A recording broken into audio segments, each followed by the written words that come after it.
the B Tatum Show. It's the B Tatum Show. Welcome to the B Tatum Show. Give y'all a chance to get in here. What's up, Justin? First one on.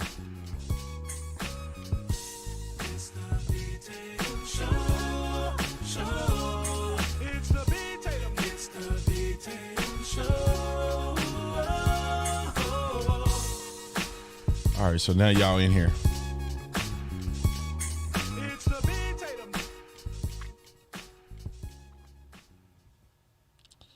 Let's get into this, ladies and gentlemen, ladies. The reason why I am saying what I'm saying right now is I know, like many of you, I feel like we're living in a twilight zone. I feel like we're living in a alternate reality. I don't understand how people are so ignorant. Like I just don't get it. I don't get it. How are people so ignorant? So this was brought to my attention of a scenario, and I'm gonna put this up on the screen. And I just feel like going off today. Is that fine? Can I go off? Can I go off today? I'm finna go off. So somebody sent me this video of this failed YouTuber, and I'm gonna go and put his name out here, but I'm gonna address this real quick. So somebody sent me this from Amazing Lucas, which he's losing subscribers by the tens of thousands and getting ratioed on his videos that he's making, right? Ratioed. See these reds? That mean you ratioed. That mean a lot of people are disliking it. 41% of people like your stuff. So that means most people don't even like your stuff. So let's go to this video that somebody brought to my attention, made by this guy, Amazing Lucas. Now, I try not to give anybody credit because I don't want to waste my audience time. But I got to talk about these things. This brain dead person made a video of a white guy, and I'm gonna play it. You can hear the sound. You don't even need to hear the sound. Of a white guy, a cop is there, white guy's there. He drives away. He didn't get shot. He didn't get shot, right? He didn't get shot. He drives away. He ends up getting detained. Why am I even talking about this? Because you have people like this Amazing Lucas guy and others who are just, their whole brain is gone. And people are dumb enough to think that officers who are putting their life on the line is evaluating the situation and saying, well, he could kill me, but he's white, so everything is fine. I'm going to just let him drive off in the car with me in the window, and everything is fine. Because he's white, I'm not going to shoot him. I have some compassion because he's white, even though he's trying to kill me, and I'm going to lose my life and my family and everything forever. But because he's white, I'm not gonna hurt him. The stupidest arguments I ever hear is these people going, well, see, they shoot black people when they do stuff, but they don't shoot white people when they like mass shootings.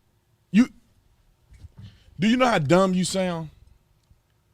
That's not even a real argument. If you are to think that a cop puts on a uniform, goes out into the community, and is facing a life and death situation and says, because this person is white, I'm willing to lose my life because they're white. Go white power, dude. I'm just going to risk it all because the guy who's in front of me is white. But if you black, I'm afraid and I'm not going to risk anything. Let me show you something. Let me show you something because I think we need to see this. Let me show y'all something. And this is exactly why this because they white, I'm just gonna let them do whatever they want to do. Or because they're non-black. You can say non-black, you can say whatever you want. I'm gonna play this video, and I played it before. Horrifying video. But I need to prove the point. that, oh, it's just because they black, they just automatically getting profiled. All right, look at this. Y'all seen this video before. Horrific video. I'm not going to even play the sound. So he goes up to this car. I can put a little bit of sound. He walks up to the car. I'd say good tactics.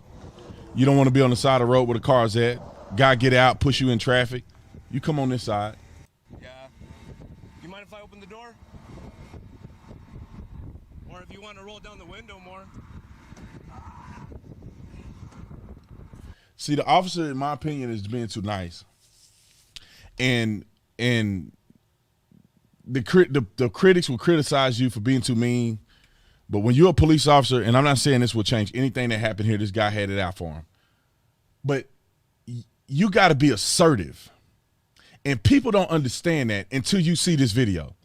You listen, they did studies, and we learned this in the academy. They've done studies that officer presence and the way you present yourself will determine if a person try you or not.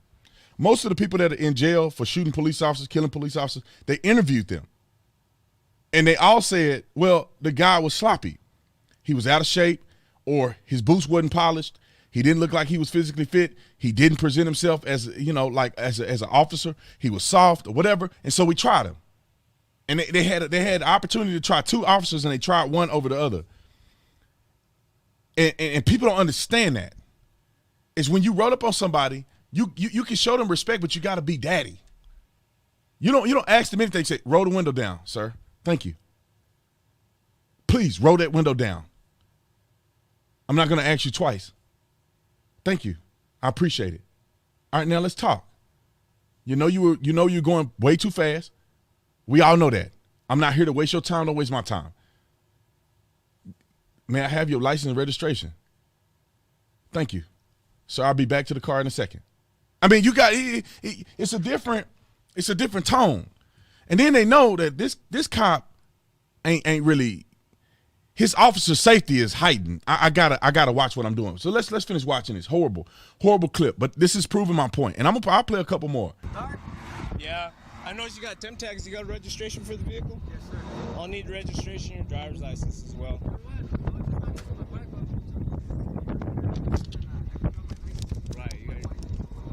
Okay.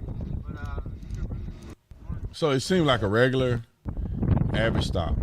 While she's sending the pic, let's go so that I can run my checks on you. I'll talk to you a little bit while I'm running my checks, and then you'll show me the picture right away because I got paperwork I gotta do. You know? Hey, real quick. You have a firearm on you? Yeah. See, and this is the thing that they teach us, and again, I'm really not trying to criticize this young man because I think he was trying to do the right thing, but whenever you approach somebody's car, you always, you learn this in the academy, you without fail, I don't care if it's grandma, you always say, do you have anything in the car I should know about? You have any guns? You have any weapons in the car I should know about? Therefore, what it does is it gives the suspect the wherewithal that you are paying attention to them. Like you are on it. You're looking for it. If they got it, they got to make a decision now, or they can't make a decision. If you let them coast on through, they get to thinking, they can maneuver, make decisions. You got to keep them on their feet. You pull up on it, you get up on the car, you start going right at them. Boom, boom, boom, boom, boom. Assertive right away. Hey, how you doing? I stopped you for speeding. Do you have any guns, weapons, or anything in the car I should know about? No, well, I don't. Okay. And then if you feel weird, you say, you mind if I check? If they say, no, you can't check, then you know where you go from there. You know if you need to back away. You know if you need to be more cautious. You can't obviously check somebody's car just because you feel like it. But you kind of know what you're playing with if you already have a level of suspicion. No, I see it. Please, do me a favor. You mind if I take it off you for my safety? All right, hold on. All right, let's go to my vehicle, okay? Come on. See, and this is, I'm going to tell y'all this. To this day, I think what he did as far as trying to talk to the guy and telling him to get the gun off of him or whatever, that was textbook. For my safety, your safety is textbook. I don't know why this guy did what he did, what he's about to do. I don't know why. You never know why.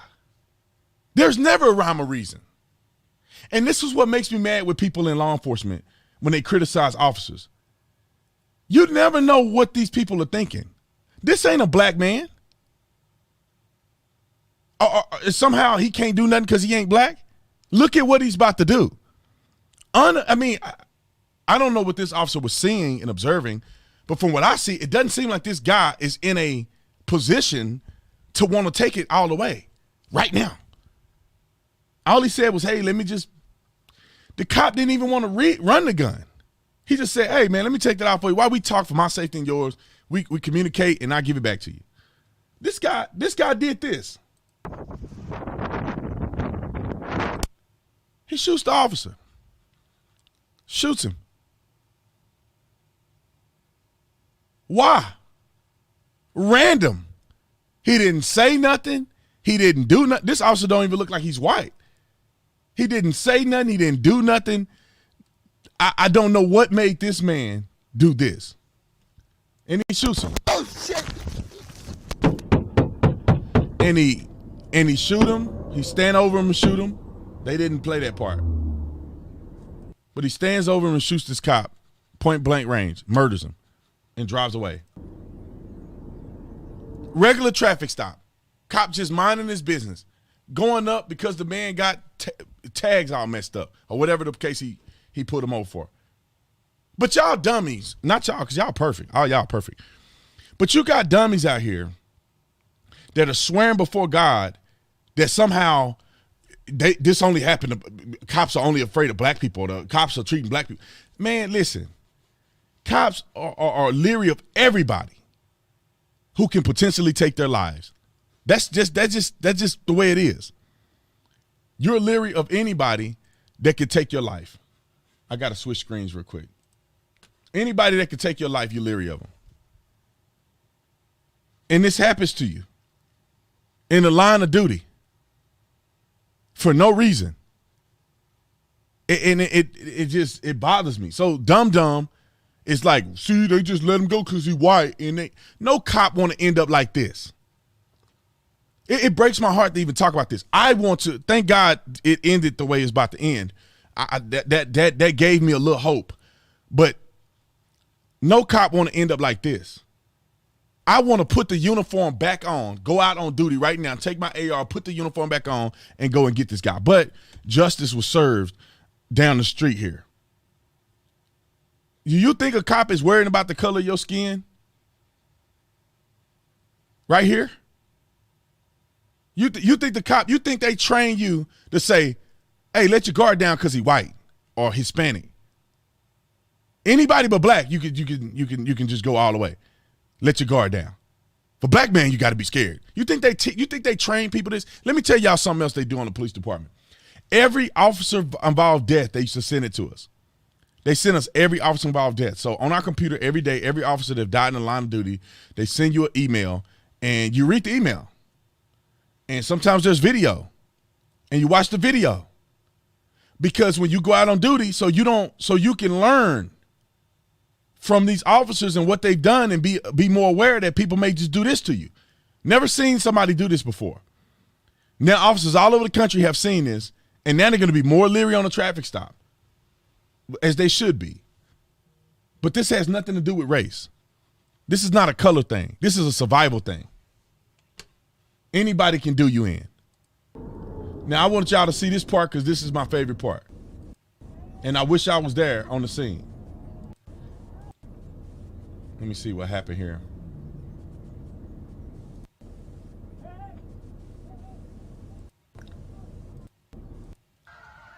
So this is what they do to him.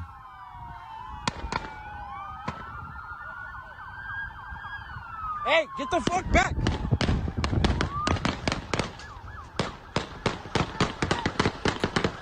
Okay, 4th of July.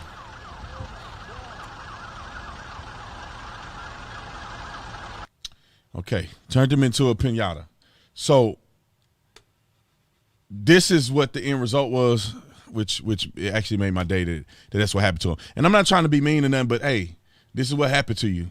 Let me show y'all. This is what happened to you when you do an officer like that.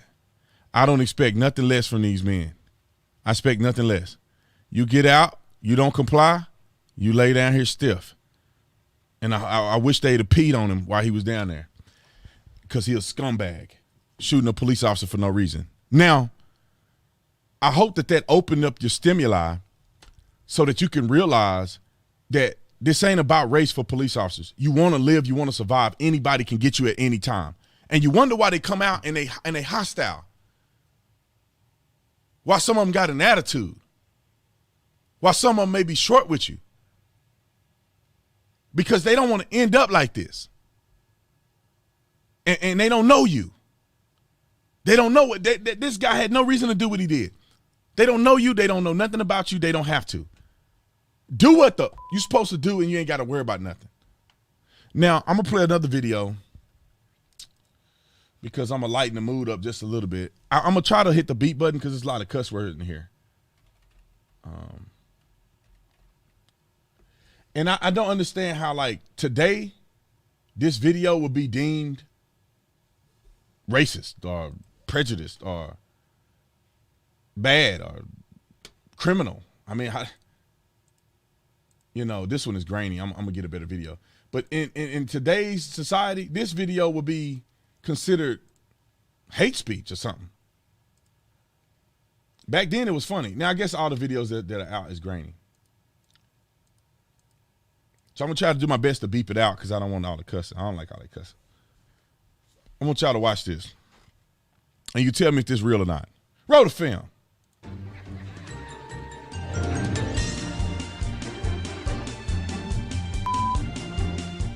Have you ever been face to face with a police officer and wondered, is he about to kick my ass? I can't. Well, wonder no more. If you follow these easy tips, you'll be fine. First, obey the law. Laws were made for a reason. Think of them as hints. You've heard people say, man, I wouldn't do that with you. Well, here's some of that shit. Carjacking, armed robbery, arson, selling drugs, buying drugs, stabbing, shooting. You probably won't get your ass if you just use common sense. Now today, if somebody played that, they'll go off and cry and everything else.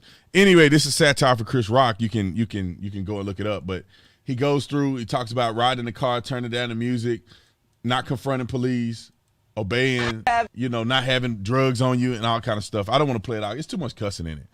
But if you want to go look at it on your own, you can.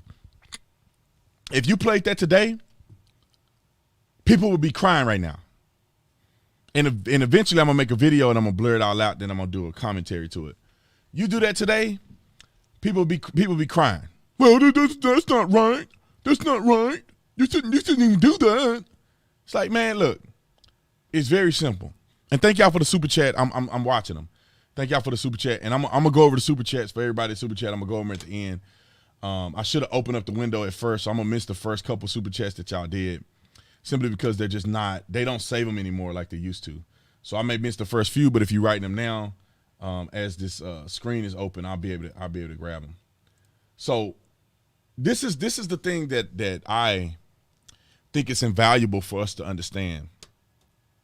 If you just follow the law, you don't have to worry about anything. You don't have to worry about getting shot. You don't have to worry about getting hurt by the police. You don't have to worry about none of that stuff. If you just follow the law, it is in fact that simple.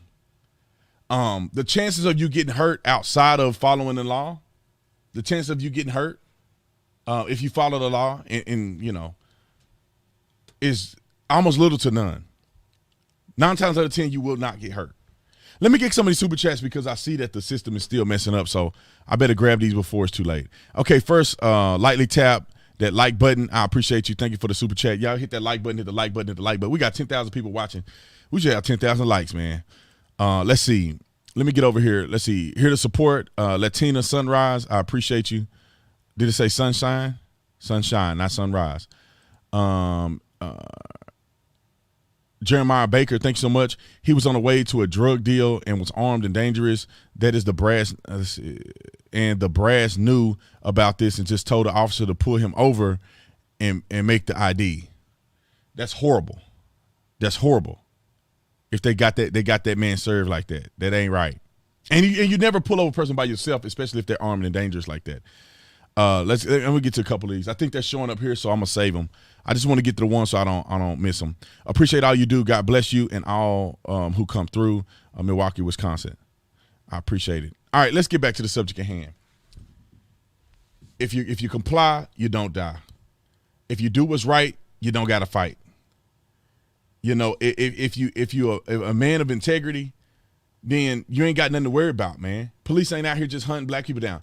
That is the biggest lie that I've ever heard in my life, is police are out here just hunting black people. It's not true. It's just not true. And I wish it was true, because the efforts we could unite on and actually fix it. The problem is this is not true, so you can't fix it. Because you can't fix something that's not true. If there's not an epidemic of black people getting gunned down by the police, all of these efforts that they're trying to do or they claim they're doing is in vain. It's not going to change anything. I can go down a list of videos of black people just resisting arrest, fighting, pulling guns, shooting, doing all kinds of stuff against police officers. I can show you a whole list of them. But nobody wants to talk about that. I seen a guy today, I played football with him. Just whack, man. Just people are just whack. And I don't get how people are that whack. I'm gonna try to pull up this thing while I'm sitting here. This dude I play football with, complete SJW, just a SJW. I'm gonna see if I can find this dude. Complete SJW. And so, you know, he don't have his real name on here, so it's fine. Let me show y'all what I looked at today and why I'm feeling like this. So I go on here and I'm just scrolling through. I think I still follow him. I think I follow him. We played ball together. I scroll through and I see this. Don't shoot, it's just cardio. No sudden moves. Don't turn around.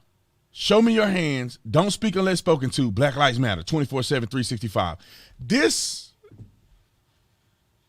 is the perpetuation of mindlessness, the perpetuation of brainlessness. I love this dude. I don't know if that's him because I can't recognize him from the back of his head. But this is brainlessness. You can't survive in a world and thrive if your brain is this messed up. Not one black person was gunned down because they were doing cardio. Black people, and I'm always talking about black people because I think that they just can't get it together as a whole. Black people cannot go without being a victim in some form or fashion. This guy is successful, as far as I know. We went to school together, free education to play football. I used to look up to this guy. And now he's on there doing this stuff. You know, this is a play on Ahmaud Arbery. Now, instead of black people saying, okay, Ahmaud Arbery wasn't jogging, but the situation was wrong. They can't do that. They have to create victimhood. This guy have no reason to be a victim at all. None. They have no reason to keep pulling a slogan about something that ain't true. Ahmaud Arbery wasn't jogging. He wasn't doing cardio. And I'm sure that's a play on this. And I guess they're doing a run for protest. Let me click on this link. Run for protest. We're going to run for protest. I mean, I wish people were protesting real stuff. You feel me? Why can't people protest real stuff? These are dummies. And I know they don't mean to. No, let me say this. I don't know who they are, but what they're doing is dumb. They may not be, they're blind, but what they're doing is dumb. This is dumb. This is dumb. What are you doing? You got your fist in the air to do what? We're gonna get yoga pants on and go out and put our fists in the air and let's fight together. And the very people who are right here are talking about the very people who are right here and right here and right here and right here. They say our country is fighting systemic racism from white people. Yet they people are right here fighting with them on the front line, but yet there's systemic racism. How is the country so racist when the majority of the people that's in this march for black people are not black people? But the world is so racist that we got to fight. But we're not racist, and none of us are racist. We don't know a racist, but there's racism out there. More power to you, brothers. I'm with you. I'm a racist, and I'm going to walk with you because I'm acknowledging my racism. Why don't people march like this for human trafficking? Why don't people march like this for pedophilia and online predators? Why don't people march like this for good health? I mean, like, what's killing black people in this country? By and large, it's heart disease. It's bad health. How about instead of putting your fists up talking about I can't breathe, how about you march for better health and awareness? But y'all don't care about black people. This is virtue signaling. Because the leading death of, you talk about black people getting killed by police officers. First of all, 99.9% of black people that are killed by police officers deserve it. 99.9% of people in general that are killed by police officers deserve to be killed by police officers. Not deserve to be killed. The amount of force used against them is necessary. Their death and them deserving to die has nothing to do with me or any of these officers. It's up to God. God wants you to come home, you're going to be dead. If he don't, you'll be like homeboy in Jacob Blake in a wheelchair. God decides whether you deserve to die or not. But most of the shootings are justified uses of force. Now, the ones that are not legitimized, that's like 1 a year, 2 or 3, let's say 10 a year. 10 a year out of 40 million black people in this country. 10 black people a year are unjustifiably killed by police. There is tens of thousands, maybe hundreds of thousands of black people that are dying from heart disease. It's not even close. Look how many people have died from COVID and vaccines or whatever. But they out here doing this. It's just dumb, man. It's just dumb. This is the activism of our time where our people are stupid. We should be protesting China because they own all of our they own all of our medicines. All of our baseline medicines that you use on a day-to-day basis, it come from China. All these shirts that these women are wearing probably came from China. Like, why don't y'all protest something real? Y'all protesting a fallacy. Let me see if I can walk through this thing and stop Asian hate. Look at this propaganda. Asian violence. They just finding the next thing to be crying about. Fists in the air. We're jogging from awareness. Let me explain this to y'all. If you are jogging for awareness and who are you trying to make aware of this? The people who are already supporting you? The 60% white people that are fighting for Black Lives Matter? You trying to wake them up or you trying to wake up racists? Well, let me educate you real quick. If you think doing a run down the street is gonna make a racist go, you know what? I was about to say call that boy the N-word, but I saw these hippies running down the street, running a 5K blocking traffic, and I decided I'm not gonna call him an N-word. I'm not gonna be racist anymore. Sally Mae. When we get home, let's burn our Klan hoodies. This is, in my opinion, this is how they see these racists running around. Because they got to be white, because black people can't be racist. Somehow black people can't be racist. They got to be white, and they can't be educated white, but they got to be hillbillies. So let's go home after watching them do that march, and let's go burn our hoodies. And let's stop calling them Negroes. Let's change our lives. Because these bluehead hippies were smoking weed, running down the street. That just made me want to do something different in my life. I've been racist since my grandfather's grandfather, and I'm going to change today. You know what? That Colin Kaepernick, that man that was raised by them white people, he took a knee for that anthem, and that changed me. I will not be racist again. You know what? I was going to go out and pull over a black man on a traffic stop, but I saw that lady, that Black Lives Matter leader, that went up and bought all these houses in the white community. So that to me tell me that she's a good one. I'm gonna stop pulling black people over and kill them for no reason. That's how you see how stupid that sound? That's how stupid this stuff is. You can't stop hatred, man. You're not gonna stop people from hating each other. What can you do, Mr. Tatum? You can control how you act. I wish the camera would zoom in on me. Zoom in, camera. Right there, right there. Down a little bit. Up a little bit. There you go. Get that caramel face in here. You can control what you do, not what they do. You know how easy that is? Have you ever thought of that? You can't control the world. You control you. You control how you act. You control if you're a pansy or not. But you cannot control the world. You cannot tell people what to do. You can't stop people from hating each other. But you cannot hate the next person. That's how we should be preaching in our society, is self-accountability. Don't worry about what everybody else is doing. Worry about what you are doing. If you want to be great, start at your house. Quit going in the street protesting. Start you not being a racist. And if you're not a racist, you done your part.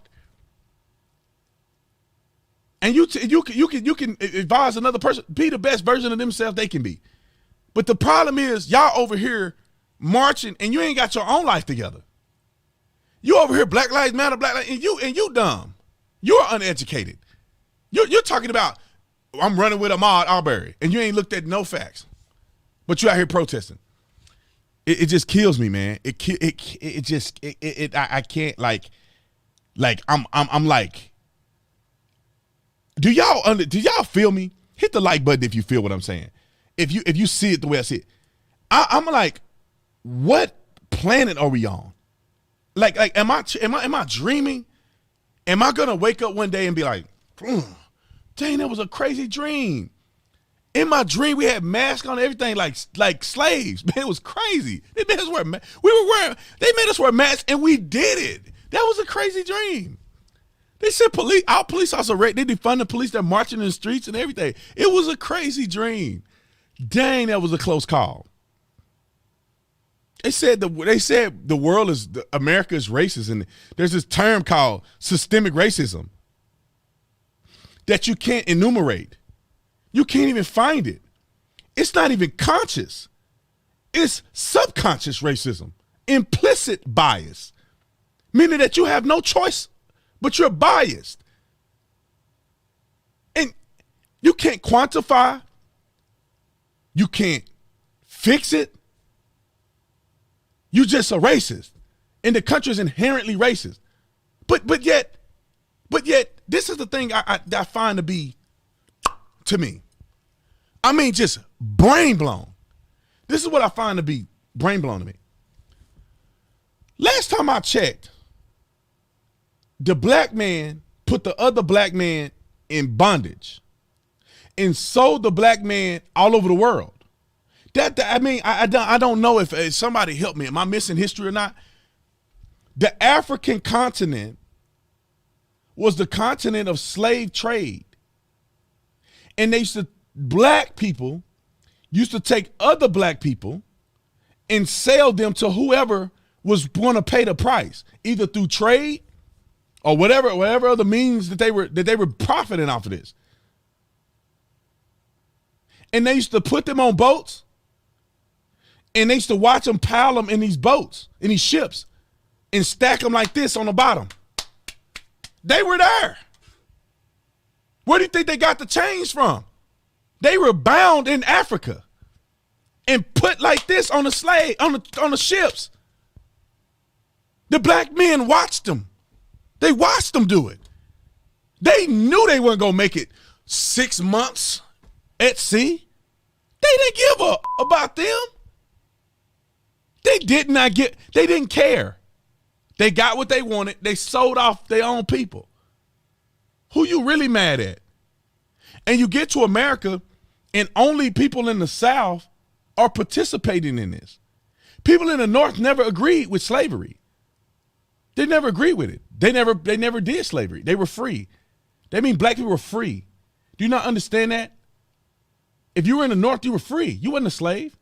You were not a slave. And somehow, Harriet Tubman and Harriet Tubman was the only person that were helping slaves get free. And then this is something y'all don't know about Harriet Tubman. I'm gonna give you a lesson right here.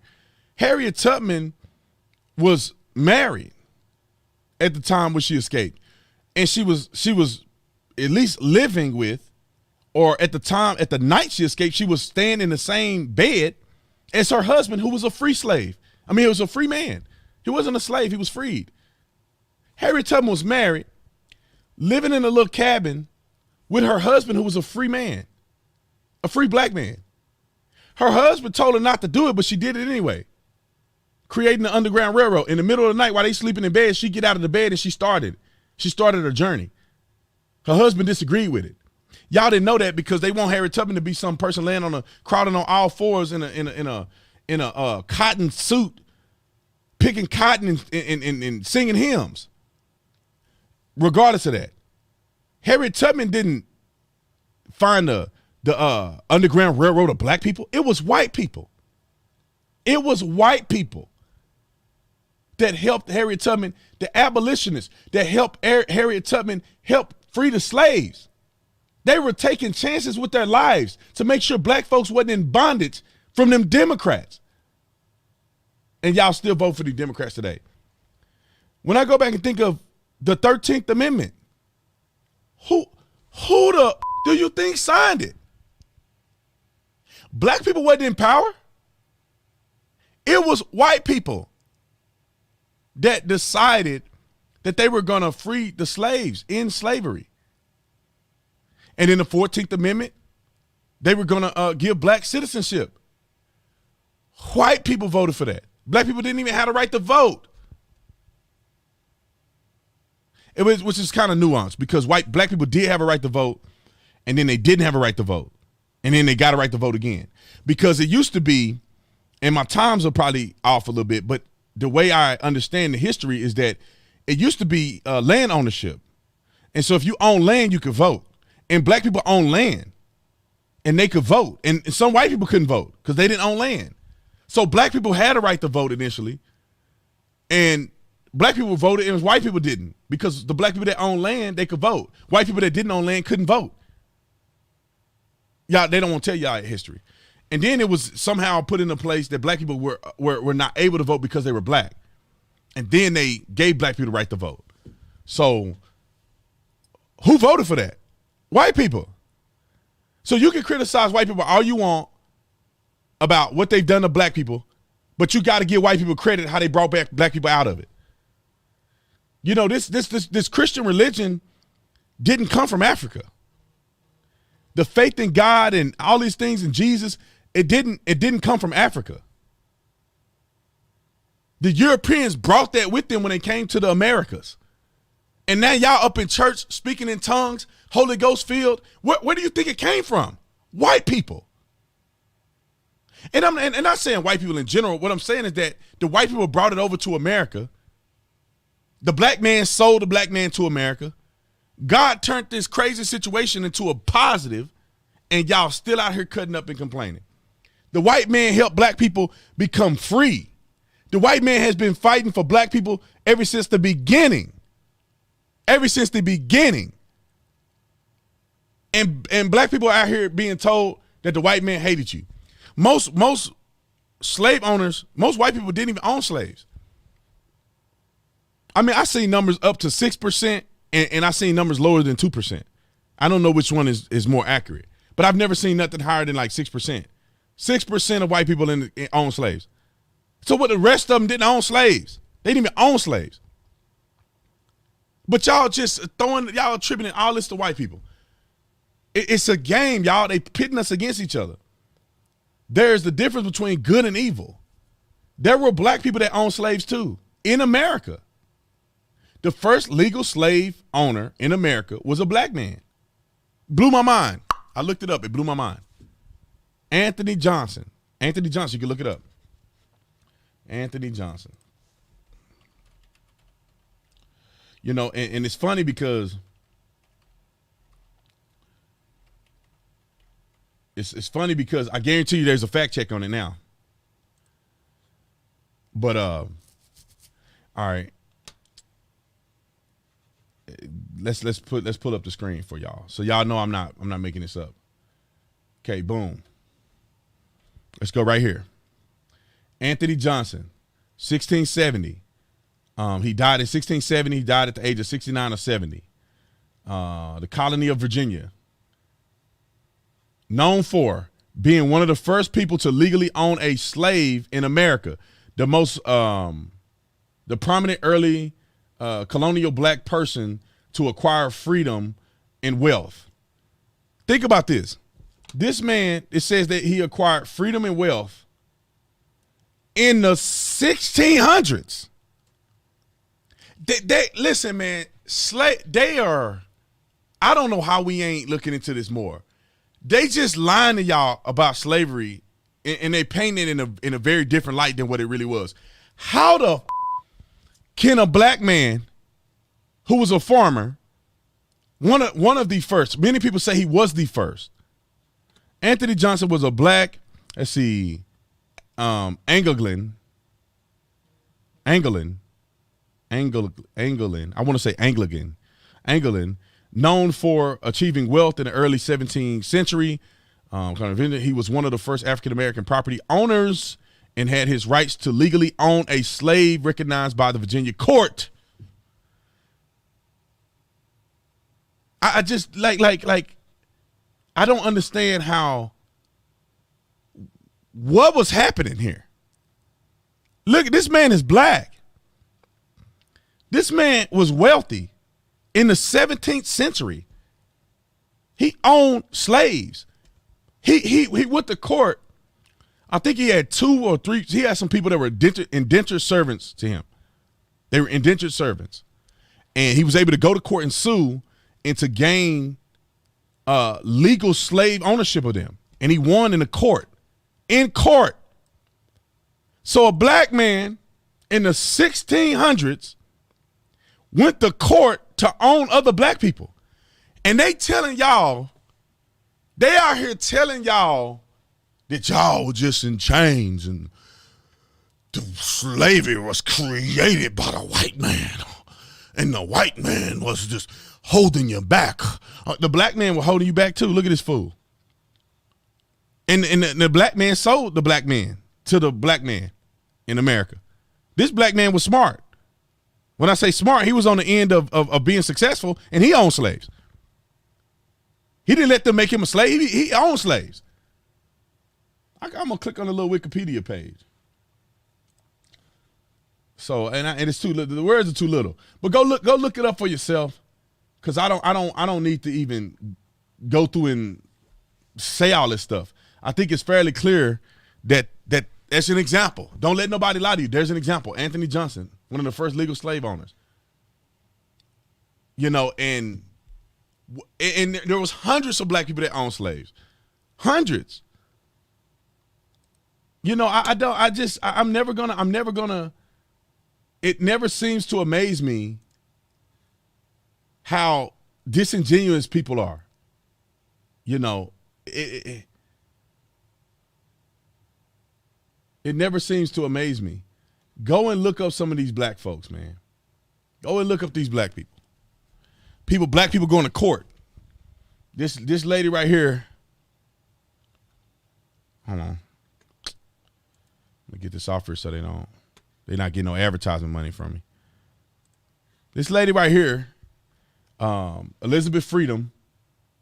I think they believe that she lived from 1744 to 1826. Let's see. So she goes through, if you read, she goes through, and she was one of the people that were able to file in court, I believe, and win her own freedom. She was able to petition the court to win her own freedom. And you can go through and read it. It's too much to read, and I'm not a person to read on the spot. Go through and look at it. Elizabeth Freedom. Go and look her up. If you don't believe Brandon Tatum, you think he's lying. There's a whole bunch of other people. Let's see. Who is this person?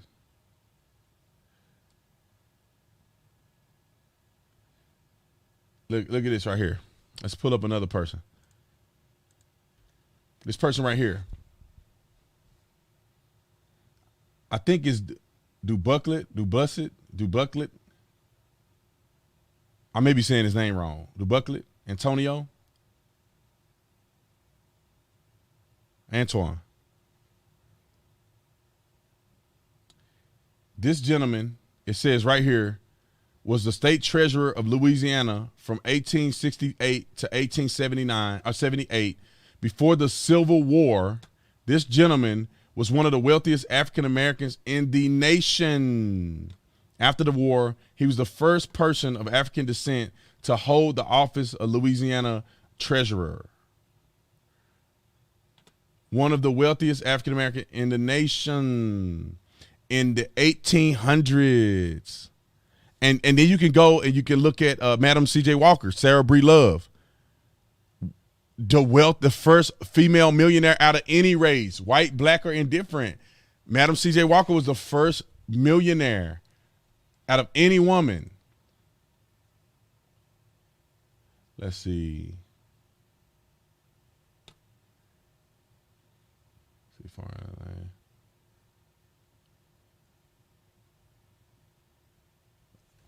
Okay, let's go to another person. See, all I did was just do a little search that y'all can do on your own, man. Go to the little thing. I looked up Anthony Johnson, and they got a line of people that you can click on that are very unique. This woman, this dude, and this dude, William Ellison. William Ellison. It says, born April, Ellison was a U.S. cotton gin maker and blacksmith in South Carolina and former African-American slave who achieved considerable success as a slave owner before the American Civil War. This man owned slaves. He black. He blob. He owned slaves. They believe he lived from 1790 to 18, I think that's a record. I think they got it recorded. Until 1861. You got black people here who own slaves. You got a black woman here who got her own freedom in the 1800s. Went to court, petition.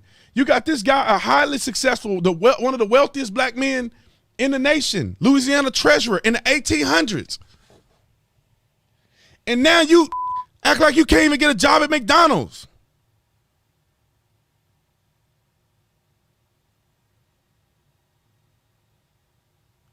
Let's see. I could be wrong about this stuff, man. I'm learning as I go too. I took Africana histories in college, and they didn't tell you all this stuff. But nobody want to talk about this. They don't want to hear about this. They want to call me Uncle Tom, coon, sellout. I'm bootlicking. I mean, somebody explain to me how black people owning slaves, and why do we never talk about them people? When you say reparations, well, let's say you got to give African Americans reparations from every slave owner. So that includes black people too that own slaves. Their lineage have to pay reparations to black people today. But in our country, in our world, they can't put this together. No, black people don't count. No, you can't say black people don't count. If you think black people should get reparations from slavery, then the lineage of every slave owner is responsible. And there were black people that have ancestry whom their ancestors were slave owners, black slave owners. And then let me tell you something right here. And this is unpopular, but I'm going to say it anyway because I don't care. If you want to talk about reparations, black people owe other black people reparations today.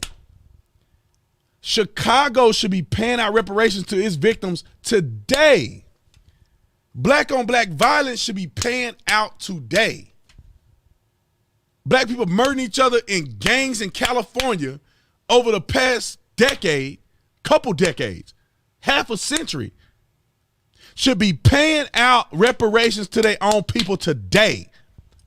I don't want to hear about slavery when they doing people wrong today. We want to talk about the slave trade. I mean, the The war on drugs.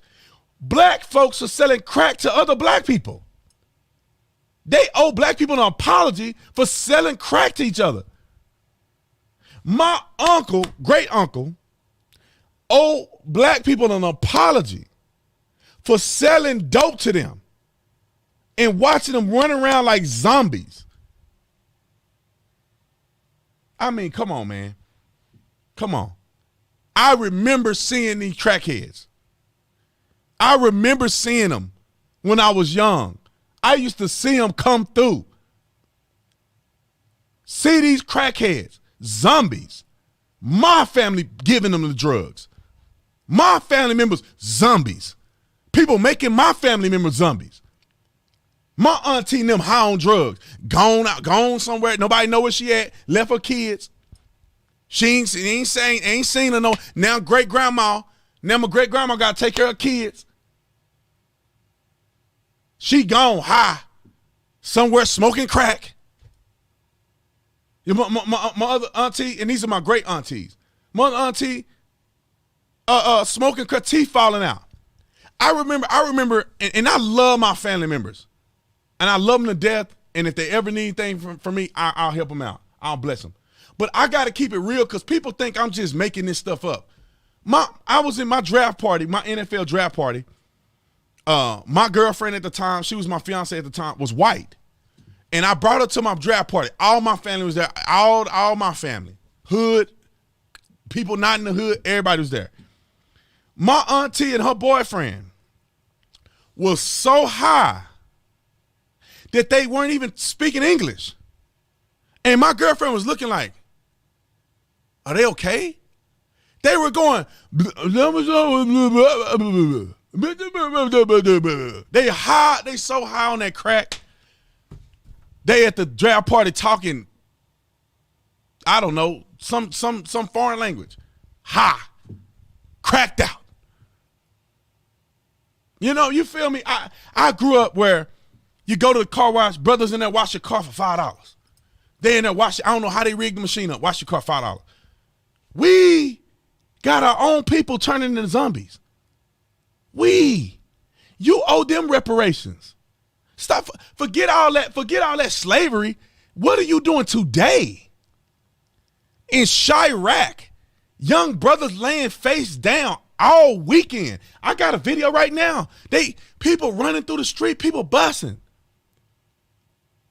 First 48, you go watch First 48. Y'all owe reparations now. This is worse than slavery. And then why do I say this is worse than slavery? Because first of all, the black man sold the black man to the white man, but the white man didn't kill the black man in slavery because you were property. They didn't kill you, they needed you, they paid for you, got to work. They beat you, but they weren't killing you. They'll keep you alive and make you work because they had to bid to purchase you. Now, I'm not saying that was always the case. Sometimes they would kill these people, but that wasn't a general practice because they pay for you. That's like you buying cattle and you go out there and kill your cow because you're mad at it. It ain't gonna produce milk. You done. But in the hood, in the streets, they ain't keeping you alive. They killing you. You know, 6,000-7,000 black people die every year through gang violence, black on black violence. That's more. Black people in Obama's era, I think it was Obama's era, I could be wrong on the dates, killed more black people killed more black people than the Klan did in their entire existence in 8 years. In their entire existence, black people have killed more black people in black on black violence. If you want to start with reparations, start paying your own reparations. Start by cleaning your own community up. Start by put those drugs down. And go get a job, start a business, hire other black people. Black Lives Matter. With the hundreds of millions of dollars y'all raised, start black businesses in the inner cities. Or give people money to help them get a start businesses. Like what are y'all doing? No, they going and buying mansions in the white neighborhoods. You know, it's a part of me that says, man, I really want to go and do something about this because I want y'all to understand this. Going back and trying to fix up inner city communities is a thankless job. And you may never succeed, and you may get killed in the process. That's just how it is. You may succeed or you may not. You may live or you may not. Nipsey Hussle. If y'all don't know, Nipsey Hussle was a famous rapper in L.A. He was Rolling 60s gang member, talking about how he killed people before. But he was quasi-changed his life around. He started opened a bit. He was trying to do technology centers for the kids out in California, Southern California. He's a celebrity. The dude was a crazy rapper. Everybody knew he was. He had a little store that he had right in the hood where he would go with no bodyguards. Just pull up. What happened to him? What happened to him? Was it the police? No. Was it the KKK? No. Was the white man? No. It was another black man. They got jealous of him and killed him in cold blood in front of his own store while he was in the process of helping another man who had just got out of prison. He was getting the man some clothes, helping him get on his feet out of prison, and the man killed him and shot and stood over him and kicked him. Boom, right in front of the store. Then came back to finish him off in front of the store that he built in the hood because he cared, at least enough. But nah, that's why people don't like me on jumping to do stuff like that, because it's a whole cultural change that I don't know will change. It's almost like you can't go rescue the hood. You got to rescue the people out of the hood. You can't go fix the projects. You got to get people out of the projects. I mean, you're not going to be able to rescue the Titanic. You just got to save people off the Titanic while it's sinking. Because the way that black culture is going in America, it is sinking. It's a dying sport. When you're complaining about white supremacy while you're living in a mega mansion and you're working for white people playing basketball and you can pay hundreds of millions of dollars guaranteed money, and you complain about oppression and you taking a knee, you've lost. You have completely lost. You lost, bro. You're done. You're finished. Nobody can take you seriously. When you're somebody like LeBron James that came from the hood, out of high school, he's a multimillionaire, $90 million contract, signed by who? Nike. White man owns Nike. White man gave him $90 million for him to play ball. Where did he move? He moved with the white people in a nice neighborhood. LeBron James, and I don't blame him, he was only a kid. LeBron James didn't go and do that. As much money as LeBron James make, he don't even own his own school. He did like a white label. You know what I'm saying? Like a private label of a school. He don't own the school. He can't pick the teachers. You're back to scratch zero. What's the point of you having a school and you don't pick the teachers? You don't even pick the curriculum. You just put your name on it and you put athletes in there. So all black kids got to do is look at athletes. Muhammad Ali is up there. I think he up there. Michael Jordan. Man, all of us don't want to be no athletes. What about hedge fund managers? What about real estate broker? What about airplane pilot? You know, I'm gonna tell y'all something. This is a deep secret of mine, a deep something that been going on in my heart for a long time. Is that I felt like growing up black in America put me at a disadvantage, and it wasn't because of white people. It was because of other black people. I felt like, why did I know anything about? We didn't have no diversity where I grew up at. Y'all may have a different experience. We had no diversity of like achievement. Like when I was growing up, like it was athletes, it was rappers, it was nobody that was a doctor. There's nobody that was a professional cyclist, you know, like Lance Armstrong and nothing like that. There was nobody growing up that wanted to be a pilot. I mean, those were dreams that I feel like black people never dreamed of. Because you got these people at the top telling us we can't do it. And it's other black people telling us we can't do it. Oh, man, that's for white people. No, my little sister is black and she's trying to be a nurse practitioner. She's a nurse right now. She works at the hospital. Not out here where I live. She works in Texas. My little sister didn't want no athlete. She didn't be no athlete. She wants to be a nurse. She wants to be a nurse practitioner. Maybe one day she want to be a doctor. I don't know. But like, diversify us. I was listening to a channel today, and these young brothers were talking about how the movies that black people put out is just always dumb. Some of them are good. Like, I feel like Boys in the Hood and back in the day, that was necessary. Those movies made you feel some type of way, and it kind of highlighted what was going on. It was a storytelling thing. But now we make every movie is about being a slave. Every movie. Even the movies where we're featured in, we always are stereotypical. Like, it's crazy how growing up black could really F you, man. If you don't branch out. If you don't move out in the world and see more stuff. If you just grow up black your whole life, you are going to be screwed. I'm angry at the fact I grew up black and screwed. And that's just me and the community I grew up in, me. Y'all may have different experiences.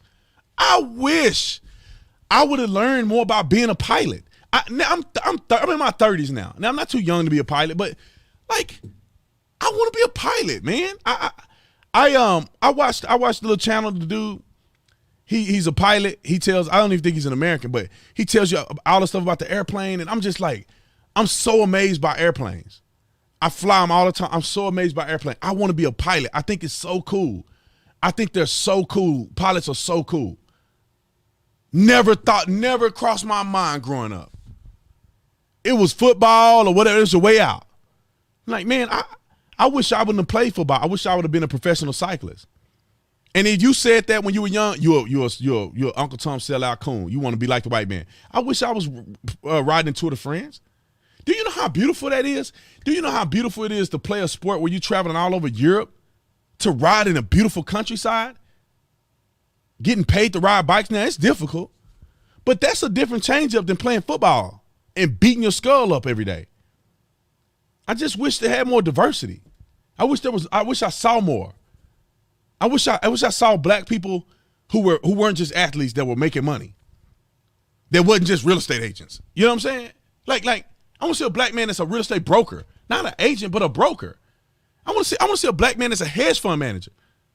That's like, bro, I'm not an athlete. I want to see a black man riding around in a Rolls Royce or something, and you say, you're like, no, I'm not an athlete. What are you talking about? I didn't play sports. That's what more young black people need to see. Like, no, dude, I'm a professional speaker. I don't play sports. Like, I don't know what you're talking about. I make way more money than athletes.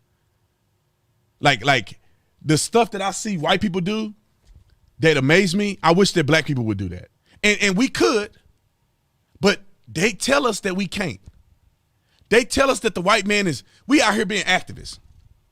We protesting. Put that stuff down.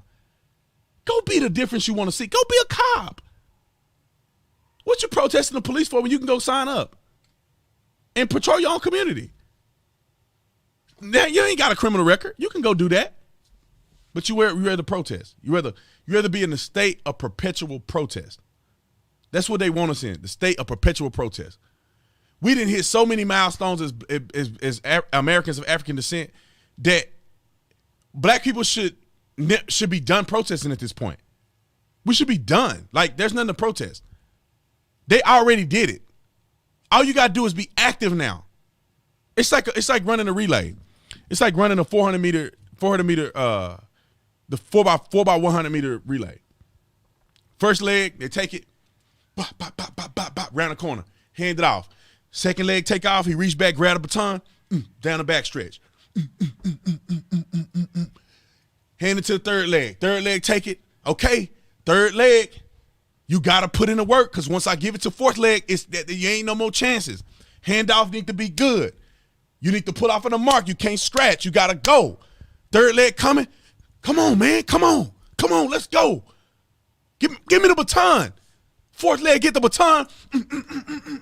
I remember my brother, forgive me, I'm just going to be myself tonight. My brother is the fastest person I know. My brother ran a 4.2 and a 40. He's the fastest person I know. I remember they used to give my brother the stick, and everybody used to be like, ooh. My brother he took the stick, and he would just be, knees be going way up here. I mean, he just passing people on the back stretch. They see him come down the home stretch. Ooh, Bobby Tatum, my brother just flying. And then you give it to the third leg, get to the fourth leg. The fourth leg is like, give me the baton. I'm about to take it home. I'm about to take it home. The fourth leg ain't sitting there like, dang, first leg. Dang, man, like he didn't even start out that fast. He didn't even pass the baton that fast. I'm not gonna even run. It's the fight. The race is over because we didn't even get a first shake. You know, we didn't even get a first shake because they didn't do us right at the beginning. We were in lane 7. We should have been in lane 4. We should have been in lane 4.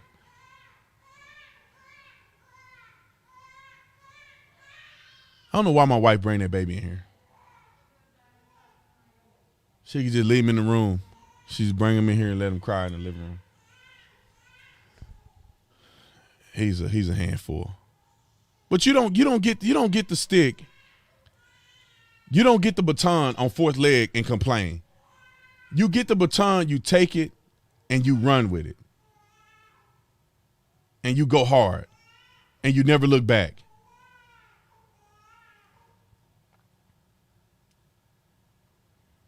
You never look back. You keep going. You go hard. You take the baton, you run. You don't sit there and complain. And like, I felt like the black people that were slaves and the black people that weren't slaves, they just didn't get fair opportunities. They were running the first leg, second leg. Martin Luther King, them came along. And there was people before Martin Luther King, but Martin Luther King is the most notable person that everybody knows about. Martin Luther King comes along, and Martin Luther King is third leg. And Martin Luther King trying to hand black people the baton, and they still complaining about first leg. Bro, take the baton and run with it. Take the baton and finish strong. Me and Candace did an event yesterday, or I don't even remember the days. It was Saturday, which was probably yesterday. I don't sleep, man. I fly red eyes, and I don't even know what days it is. Candace and I at an event. A guy, Black Lives Matter supporter, when we talked to him, he said he didn't support Black Lives Matter. Anyway, Black Lives Matter supporter, he wanted to boycott the event that we did out in Chattanooga. Get to the back, and we say, come to the back, bro. Since you don't like us, you don't like the organization, come to the green room, we'll chop it up. What's your beef with us? And it's just victimhood. And the funny thing is that his ride or die, I want to bring my boy back here with me. His boy is white. You're like, bruh, you're complaining about racism and your best friend is white. Like, what, how unracist is America that your best friend is white? And y'all going everywhere together. Where is the racism when your road dog is white? What, is he a racist? Well, no. Okay, what are you talking about, bruh? So, victimhood. The young man told me, I said, hey, man, you have a daughter? He said, yes. So you let your daughter listen to Cardi B? Yep. That whole generation gone. 2 generations gone. His daughter is going to have a hard time in life listening to Cardi B. She's going to have a hard time. It's unfortunate.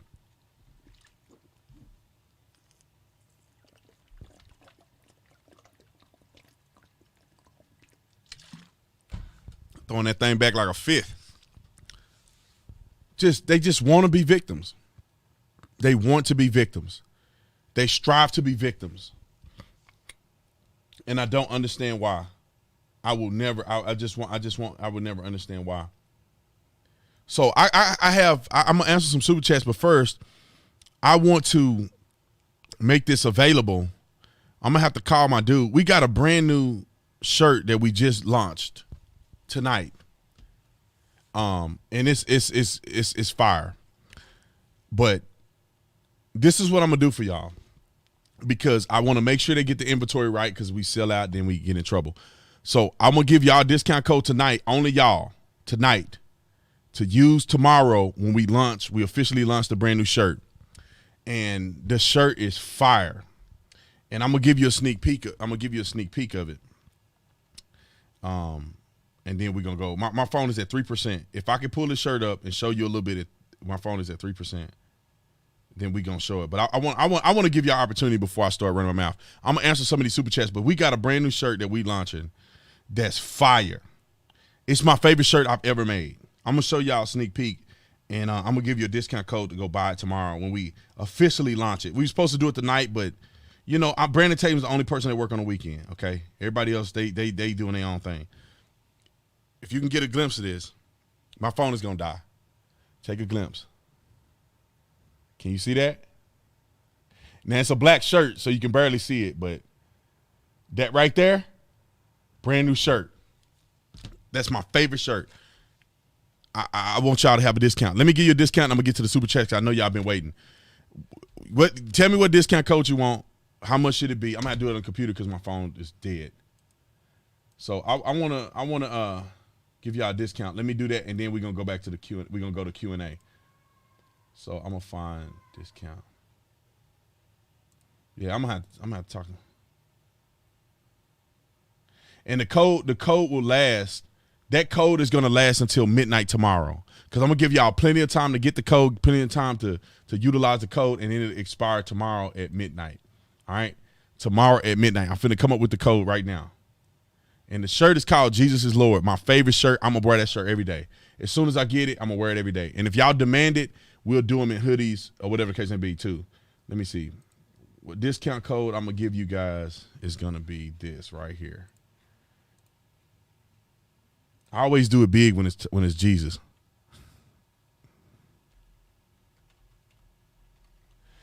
Discount code. Boom. All right, boom, it's there. What percentage should I do? All right, I'm going to do this. Boom. Because I love y'all. All right. It will end. End date will be tomorrow. Tomorrow is the 19th. At midnight.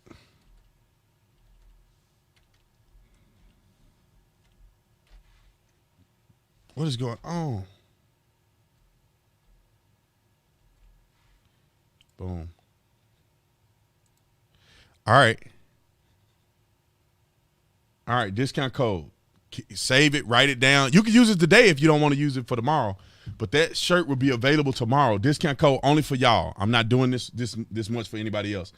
Discount code Jesus is Lord is the discount code. 25% off store wide. So you can get the Jesus is Lord shirt or you can buy something else. Keep the discount code.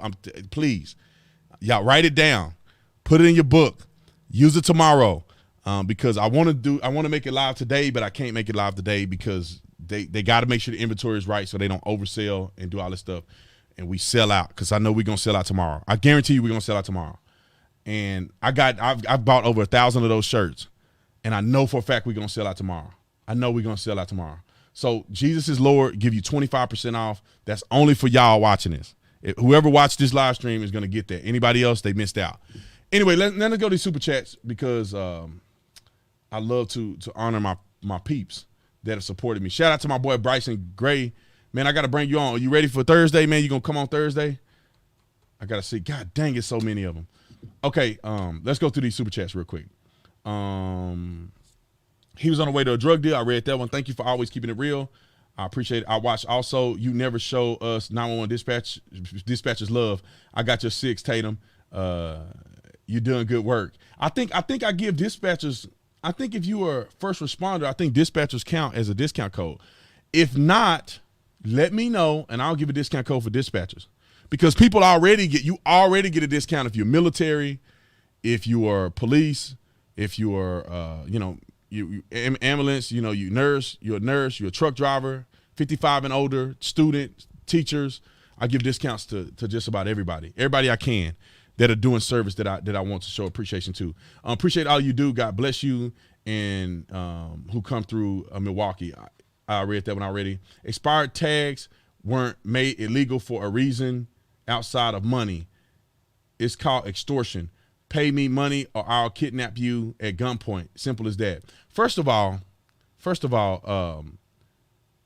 expired tags isn't a criminal offense. It's a moving violation. At least as far as I know. I mean, our state, you don't get arrested for having expired tags. All you got to do is you got to pay a fine. You may get your car taken, or they may just give you a ticket. Expired registration in a foreign state is a misdemeanor. Now, you can go to jail over that, but expired tags in your own state is not a criminal offense, as far as I know. And even if it was, and I'd like to lean towards you in saying I don't agree with them having registration be a thing. However, I got to register my car. You need to keep your stuff registered. You know, and I got a few cars that I got to register, and they're expensive in Arizona. So anyway, show the woman who shot the cop in Nashville. I gotta get that video. I'm not sure what that is. Sherelle, I think that's the name. Thank you for the super chat, Josh. Seen a protester in Minnesota last night whining about Biden not holding up his promise. Oh, boo-hoo. Biden didn't do what he said he was going to do. Of course he didn't, dummy. Do you believe what Dog the Bounty Hunter said on Fox News? I think somebody told me, I didn't watch it. I think somebody told me that Bounty Hunter was saying cops shouldn't use guns because he never used a gun in apprehending people. He's a dummy. He is a liar. You must be stupid to think that you can just apprehend people without guns. I mean, I don't know what Bounty Hunter be doing, but cops, what are you even talking about? If the criminals knew you didn't have a gun, you don't have no power. First of all, they'll beat you up. Would you use a taser? If a dude got a thick jacket on, tasers don't work. Y'all should have already seen that. You see what happened to Jacob Blake or the other dummy in Georgia at the Wendy's or whatever, the Jack in the Box. They trying to tase him. He beating him up, taking the taser off, running. Bro, shut the front door. Now, I want to respect Dog the Bounty Hunter, but bro, you got to be stupid to think. I don't know if he said this. If he said this, you must be completely stupid to think cops can go without guns. You're dumb. You are dumb. You are dumb. People shooting cops all the time. Now, if nobody had guns and cops was the only one who had guns, you can say, well, cops don't need guns. They can use other stuff. But, bruh, if you run up on a dude that's going to shoot up something and you pull him over because he's speeding, you don't know what he's doing. He pull out a gun, what you going to do? Cry? Tell Bounty Hunter, if he said that, you take your and put the uniform on and you go be a police officer. Do something real. Be a police officer. It make me mad somebody trying to say, as if he said it. Somebody told me he said it. The reason why you bring it up, I'm thinking because I think he must have said that. Anyway, we appreciate all you do. No offense to Bounty Hunter. If he didn't say it, then it's not him. Anyway, there's an open lawsuit for the fallen officer's wife for not telling him. Okay. Me and my brother dug into it and found all this out. Mad love, Shreveport. There is an open lawsuit from the fallen officer's wives for not telling him. I think the officer that was killed, the guy was wanted for something crazy and they didn't tell him he was wanted and got him killed. I think that's what you're talking about. Come from Federal LEO. Thank you for supporting, brother. I appreciate you, man. Thank you. I appreciate it, Gabe. E. Brock, thank you for the truth. Thanks for the truth. I appreciate it. Kathy, these politicians need to go out being caught for a month unarmed, and maybe they'll realize what police officers to go through every day. It's okay. Let me translate that. These politicians need to go out and become police officers for a month, unarmed, and maybe they'll realize what police officers go through on a day-to-day basis. Okay, I think that's what the person was trying to say. I was waving flags today, and some protester decided to drive up and preach. I just laughed at them the entire time. Can't debate crazy, just ridicule them. Yeah, these people are stupid. Hey, Tatum, there is a video of a traffic stop from December the 2nd in Ohio on YouTube. Can you watch it and give your opinion on it? There's a video of a traffic stop. I'm missing something. Why is this significant to me? Send me the video on connect@theofficertatum.com. B. Tatum, turns out the ICE or the drug enforcement agent asked him to stop this guy. That's why they showed up so quick. A lot more to the story. Man, that's crazy. I'm going to make a video about it when I find out what's more to the story. That's not right if they did him like that. That's crazy, man. That's crazy. We're going to have to fundraise for him. We're going to have to fundraise for that officer if they did him like that, if they ain't taking care of him. Kelly, thanks so much for the super chat. Pedro, what about Maxine Waters calling for a confrontation of Minneapolis members taking shots after her statement? Where's the outrage on that? She had done it 2 times now. The double standard is rampant. She got to go. 100%. She's inciting violence. Trump did it, and he got impeached, and he's the insurrection. And they do it, and it's okay. Stop being woke and wake up. Thanks, Tatum. God bless you and your family. I appreciate it. Shout out to my girlfriend, Taylor. Hey, Taylor. Your boyfriend really love you. He need to marry you. Yeah, I said it. Now ain't no be no girlfriend. Be my wife. If you love her, marry her. You give me a $10 super chat, you can put that through that wedding ring. Just playing. I don't know where y'all at in life, but you better marry her if you love her. Anyway, let's see. CSB, thanks for the super chat. I appreciate it. Melissa, we are forming a march down in Brownsville, Texas on May 6th to stop sex trafficking, the children coming across the border. I gotta check that out. Send me a flyer. Would you like to debate? Let's see. Would you like to debate yours? It's technically you are beliefs. You mean, would you like to debate your beliefs?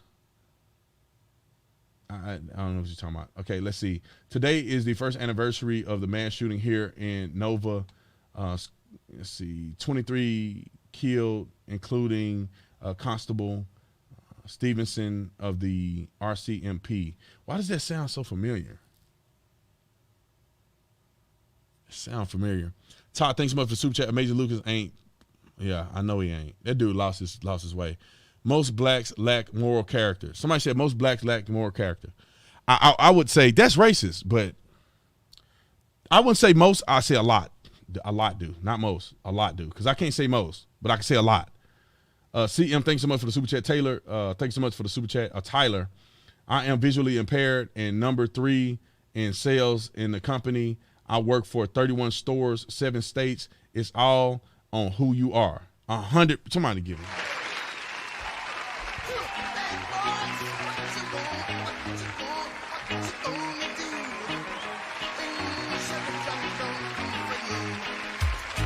That's my man right there. How hard do you want to work? What do you want to do? Do you want to be successful or do you not? Those are the things that you have to consider. Those are things you have to consider. Stop whining all the time and get it and make it happen. That's why I'm successful, because I say, man, you forget all that stuff you're talking about. I'm just gonna make it happen. I'm just gonna bust my tail. I'm gonna do videos every day. I'm not gonna take a day off. I never take a day off. I work every day, 7 days a week, 24 hours a day. I work all day. After I'm done with this, I gotta finalize stuff in my book. After I do this live stream. And then tomorrow, you know what? I'm gonna put 3 videos out tomorrow. Some people ain't do 1 video a week. I do 3 videos a day. I'm gonna do 3 videos. And I travel. I just came back from, where did I come back from? Chattanooga, Tennessee, last night. Took a red eye, got up, slept for 30 minutes, went to an event, went to the Blexit event. I was there all day, went to a donor dinner for 3 hours after that, went to the hotel, slept for an hour, got on a flight, flew home, helped my wife take care of our son. Now I'm doing a live stream, and I gotta finish my book tonight. I'll finish the things I want to add to my book tonight, so I can send it to the editing people, and I'm gonna still keep going. I got to make sure they get the store right, so tomorrow we can launch Jesus is Lord shirt. Y'all got the discount code. If you missed it, you just missed it. Jesus is Lord shirt, 25% off tomorrow. If you use the code tomorrow, go to the store tomorrow. You can put the code, you can't put it in the cart now because I don't have it visible. Tomorrow, don't forget, I'm gonna go live just to show y'all the shirt as soon as it come in. But I'm gonna be doing that. I have an energy drink business that I started. We got that going. I mean, I'm doing all kinds of stuff. I got all kinds of businesses. Stop making excuses. Listen, let me tell you something, man. I'm not the greatest reader.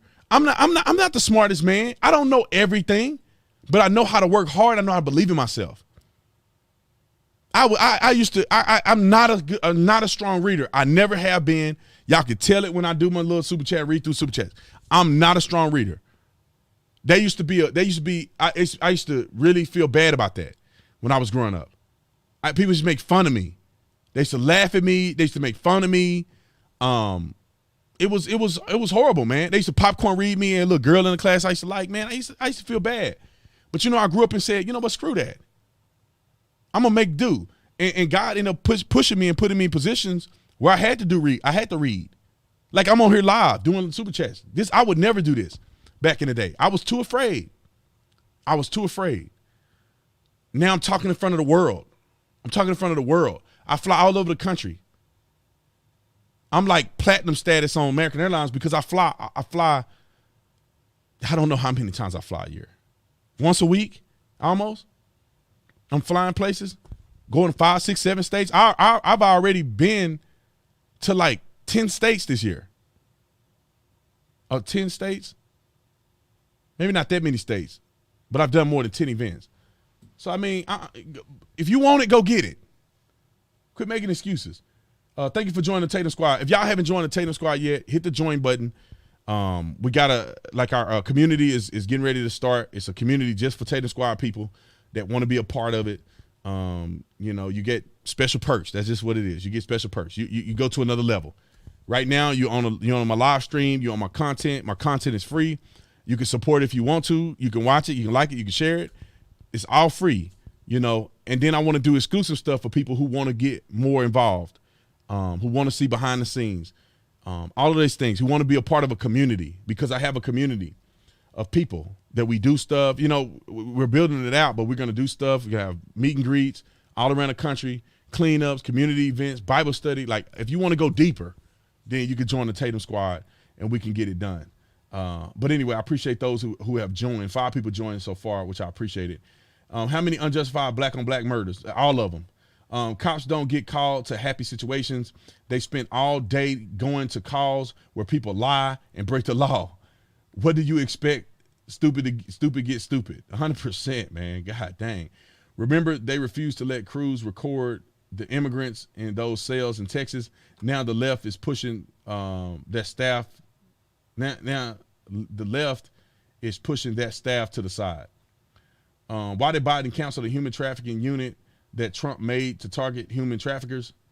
Make you wonder, huh? 100% it make you wonder.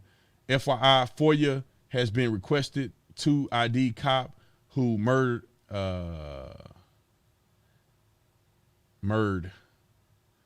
maybe you say marred. I think that Adam, who is that, AB? I don't know. I don't know who AB is.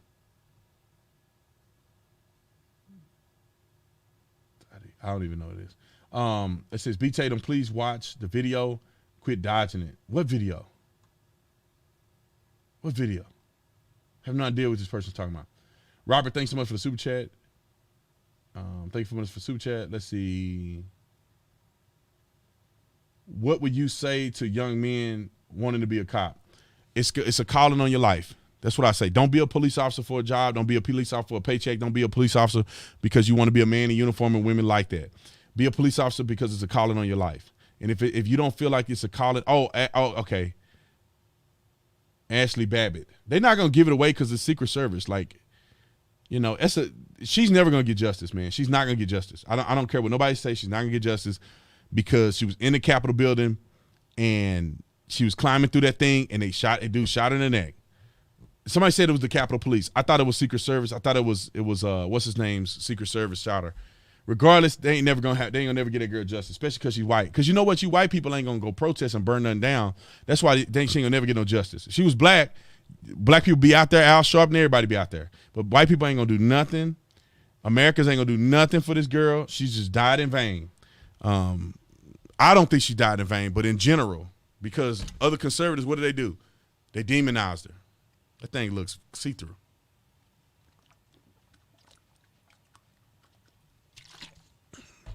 Let's see. All right, let's see. Math is now racist. I know these people are so stupid. These people are so stupid. So stupid. And my staff sent me the Maxine Waters thing, which she's an idiot. I'm gonna make a video about this tomorrow. So I ain't gonna spoil it today. I'm gonna make a video about it tomorrow. She should go to prison for what she said. Don't know a person's race before a stop. Even worse, don't know or care about a person's race after contact. We care about where the hands are not. We care about where hands are, not the color. White guy are now saying they're black, so shouldn't there be more killings, right? You know, if you mix, you black. Like, you know, it's all stupid, man. I find it very hard to believe in any level that there are police officers that are out here worried about the color of your skin. Like, I just find it hard to believe. If you're a black man patrolling, I mean, you're a white man patrolling a black community, everybody you deal with is black. Like, what do you mean you're afraid of black people? Everybody you deal with is black. The nice ones and the bad ones. The ones who are victims and the ones who are criminals. Like, people are just dumb, man. Oh, these cops are out here afraid of black people. They see black people every day. They see black people more than black people do. They see the worst of black people. And are they afraid of black people? Why? They go to work 10 hours a day, 40-hour, 50, 60-hour weeks, dealing with black people all day. What do you mean they're afraid of black people? See, people are dumb, and they think that there's one police department, and that police department patrols the whole city. And that white cops log in and go down to the hood and mess with people. And that's where they spend all their time. It's like, no, dummy. There's precincts all around the city. And you assigned to this precinct, which has this community in it. Those are the people you're going to deal with. You're not going to deal with people on the north side where no black people at. You're going to be right in the hood where black people at. And nobody cares. Because white cops get exposed to good black people and bad. Let's see.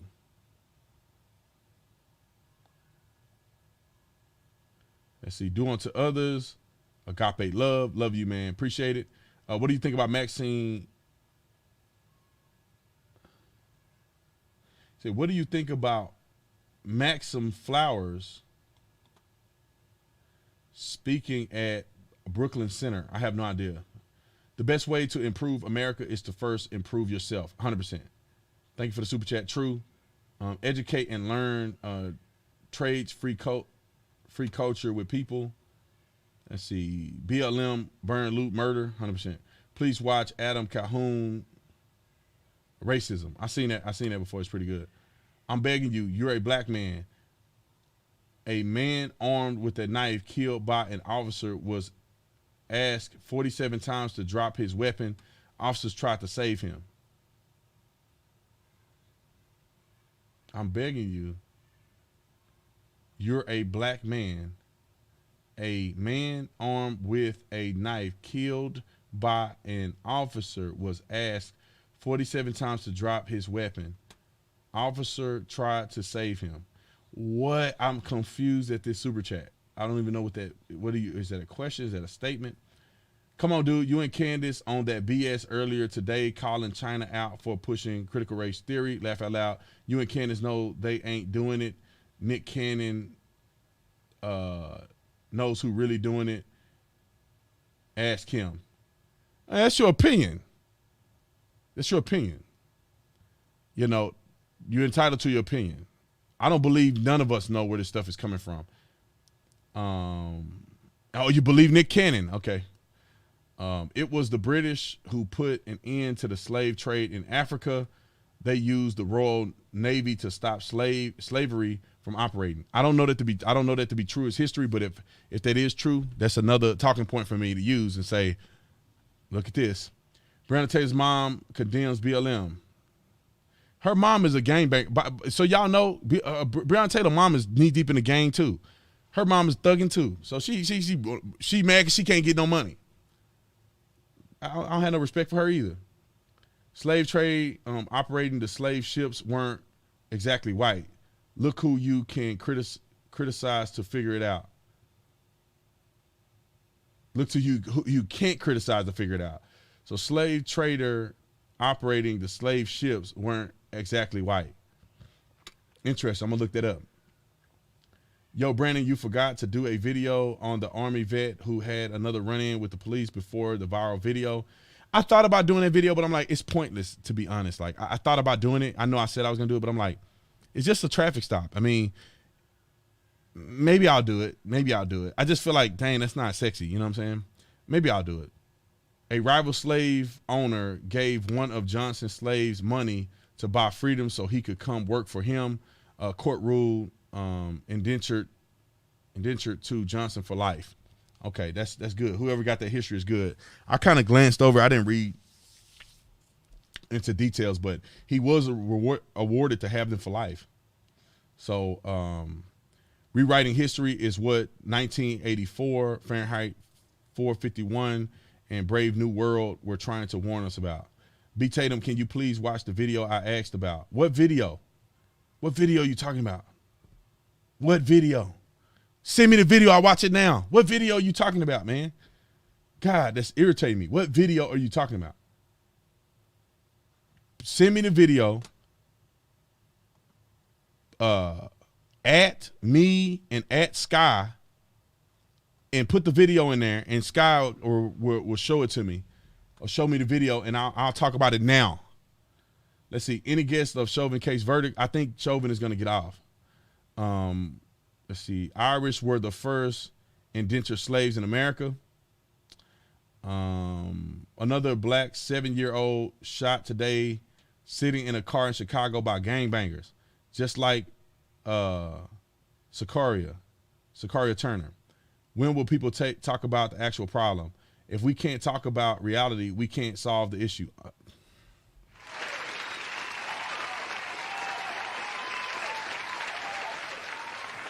Amen. Amen. Let's see. Thanks for speaking the truth always. I have mixed kids and let them see your videos so they can know the truth about what's going on in the world from a real man. Love you from Chicago. I appreciate it, Amanda. Shout out to your kids. I love them too. Y'all keep doing the right thing. Treat your mama right. Tatum, keep speaking the truth. Black people wake up. Democrats and the media are using you to push a racist narrative for their political agenda. I'm a proud black white supremacist. Parenting matters. Oh, that's a shirt. That's a shirt. Y'all hear that?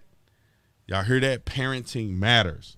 Parenting matters. That's a shirt. I'm making a shirt. I hope nobody steal it because I'm making it. Parenting matters. Last time, I'm going to see your videos, man. Keep up the good work. Shipping to basic training tomorrow, hopefully. Hey, man. Hey, Nathan, hey, get it. My video is going to be here waiting for you when you come back, man. Get it. Go to basic training. Knock it out the park. Be a leader. Stand out. Do your best. One foot in front of the other, one step at a time. Understand it ain't personal. They got to get you. They got to get you. You know what I'm saying? They gonna have to get you. It ain't personal though. They trying to break you. They trying to see where your spirit at. So don't fall for it. Don't fall for it. Let's see. Cats, you said it's in the office. I don't see it. I don't see it. Is it team chat? No, not team chat. I don't see it.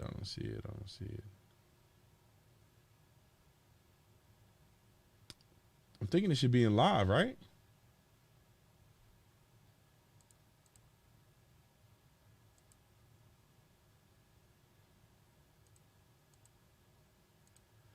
I don't see the video in here. All right, let's see. Two Minnesota.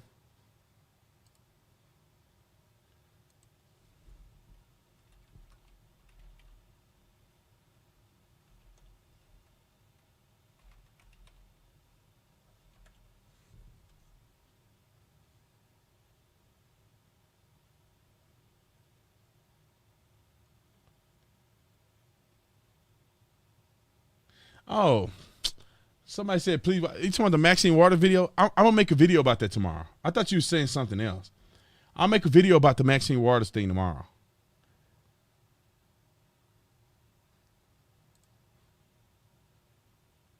Let's see, hold on.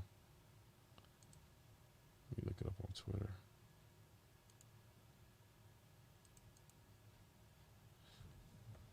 To let the family know and the friends know and the people of this community know and all those who have organized for justice know that I stand with you and I'm going to stand not only with you but continue to fight. Okay. I think that's the video they want me to watch. I'll make a video about that tomorrow. Good. Thank you. Y'all give me content to make. 2 Minnesota National Guard troops injured after drive-by shooting just hours after Maxine Waters. Okay. Statement about protests need to do more. See, yep. We got to talk about this tomorrow. Yeah, like I understand. Like, we got to start being more active, man. Like, I know I got a newborn and everything, so it's hard for me to, man, we got to start going down there to DC, man. We got to start making our voice known. There ain't no way in the world this lady said this and then there's some drama happen and she don't be held accountable because Donald Trump told people to go over and peacefully protest and they impeached the guy. And you telling me she out there telling people to be violent? You know, we don't do nothing, man. We don't do nothing. We sit around like cowards, man, and myself included. Like, we don't do anything. That's why they still sitting in office. They go and protest and cry like babies and Trump get impeached. We don't do nothing but sit at home, be on the internet.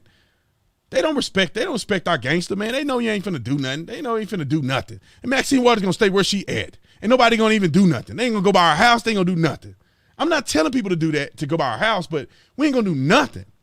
We're not gonna even go protest. We won't even protest. It's like I want to start a big march where I'm just blocking the middle of the road and just walking right down the street, everybody armed. Right here in Phoenix, do a big protest, everybody armed. We're just gonna walk down the street. No mask, just saying whatever. I don't know. But I'm like, man, you can't, and I'm not, and it has nothing to do with inciting anything negative, because if I were to do that, I would get a permit, law enforcement would be aware of it, and we're an open carry state. And nobody that open carry is going to be any violent. We don't need any violence. It's called a demonstration legally by way of the Constitution. That's what I want us to do. We don't need to, I'm not telling people to do violence. Violence, man, there's a time and place for that. And I don't think that this is the time and place for it. But it's almost like, man, we need to do something. We need to make our voice. We need to protest too. Or we just going to be snuffed out. Only people that get in reparations big time are the Mexicans that this administration are bringing in, 100%. It says Anthony Johnson was the first to force another black, John Kaser, to serve a lifetime sentence of slavery due to a court case. The first. Yeah, the first. That's right. They tried to water it down a little bit in that thing I read, but it's the first. Lisa, thanks so much for the super chat. I'm a 3/4 Cherokee Indian, and black people use our native benefits here in Oklahoma because of the Freeman Act. I was telling some people yesterday about the history you were talking about. They said I was a liar after I told them that the culture is the problem. They said they were beat me and shoot me. Well, you get you a gun and tell them to come with it. One of the 4th century Christian churches was established Ethiopia. The American Christianity was twisted, which muddied the waters, twisted the gospel. I would like for you to tell me more. What are you talking about? Or what exactly are you talking about? Enslaved Africans, approximately 300,000 captives, or 4 to 6% came to the United States of America. The majority went to Brazil, followed by the Caribbeans, 1.4%, America, 4.8% of Southern-owned slaves. So out of all the slaves, 4 to 6% came to the United States of America. I wish I kept this statistic because I really want to use this. The majority went to Brazil. See, I know the majority went to South America,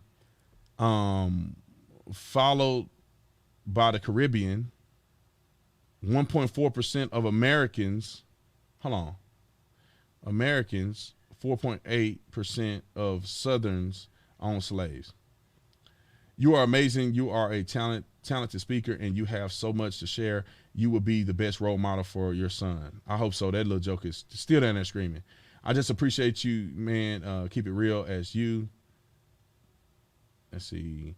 Have you seen Mike Naines? 3-part documentary of Evergreen College. I feel I feel it's ground zero for all this. Please watch. I think I saw that. Let's see. Going on a 75-hour work week and listening to you speak truth in the background has helped me push through it. Keep it up. Hi, Michael. I appreciate it, man. Brandon, you can do a review of the show, The Chosen.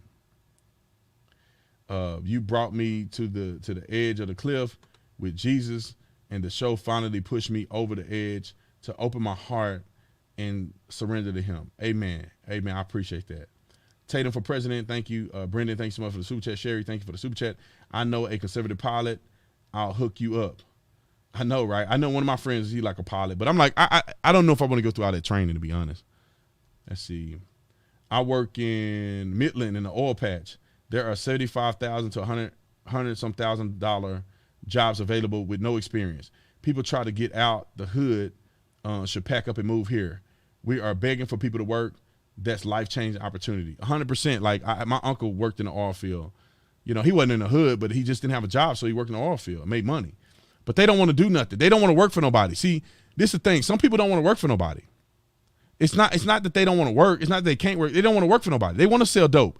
You know, I knew people that sold dope, and it's like you sit on the couch and hang out, and you hustle a little bit at night. You hustle as much as you want to make, and you dodge the police here and there, and you get to sit at home all day. You don't have to go to 9 to 5. You have to listen to nobody. You're an entrepreneur, but you're doing it the wrong way. So some of them want to do that. They don't want to work. They don't want to wake up in the morning. They don't want to be held accountable. They don't want to have a dress code. Have you heard of the country song Weight of the Badge? It's about being a police officer. I'm going to look it up. Weight of the Badge. I'm raising my great niece that's almost 3 years old. She's a special needs child and has 3 therapists due to her parents being strung out on meth. It's crazy. Tell Instagram to reinstate Corinne Tatum's page. Wifey, always keep it real. Yo, we got to get her page back.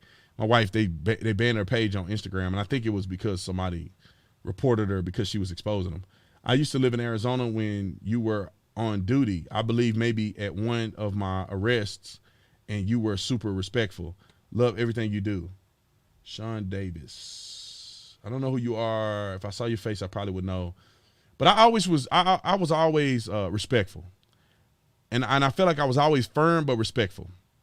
I'll tell you what I want to tell you, but I'm not going to disrespect you. I didn't cuss. I never cursed on duty. Like, I see these LA cops cussing at people and stuff, and I'm like, I just never had to do that. I never cursed at people on duty. I didn't have to do that. I tell you, get on the ground. They knew what that gun plus me telling you get on the ground, they knew exactly what that meant. I didn't have to cuss and lose composure and look all unprofessional. I never cursed as a police officer. I'm not saying that police, you can do whatever you want to do, but I didn't. Hey, Tatum, I saw a 1-minute clip from Fresh Prince of Bel-Air on YouTube called Carlton Get Kicked Out.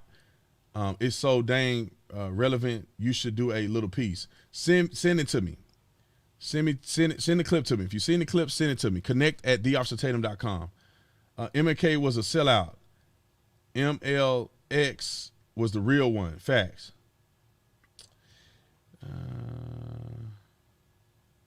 I guess you mean Malcolm X was the real one?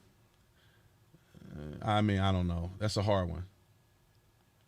Dang, there's a lot of super chats.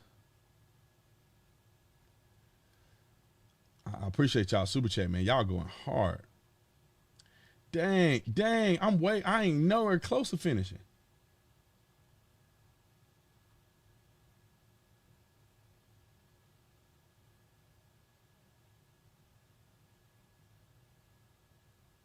Hold on, I'm gonna get to. I ain't even got to Bryson yet. I'm. Okay. Let's see. Let's go, Bryson. Thanks for the $100 super chat. My brother Bryson, man, he own it.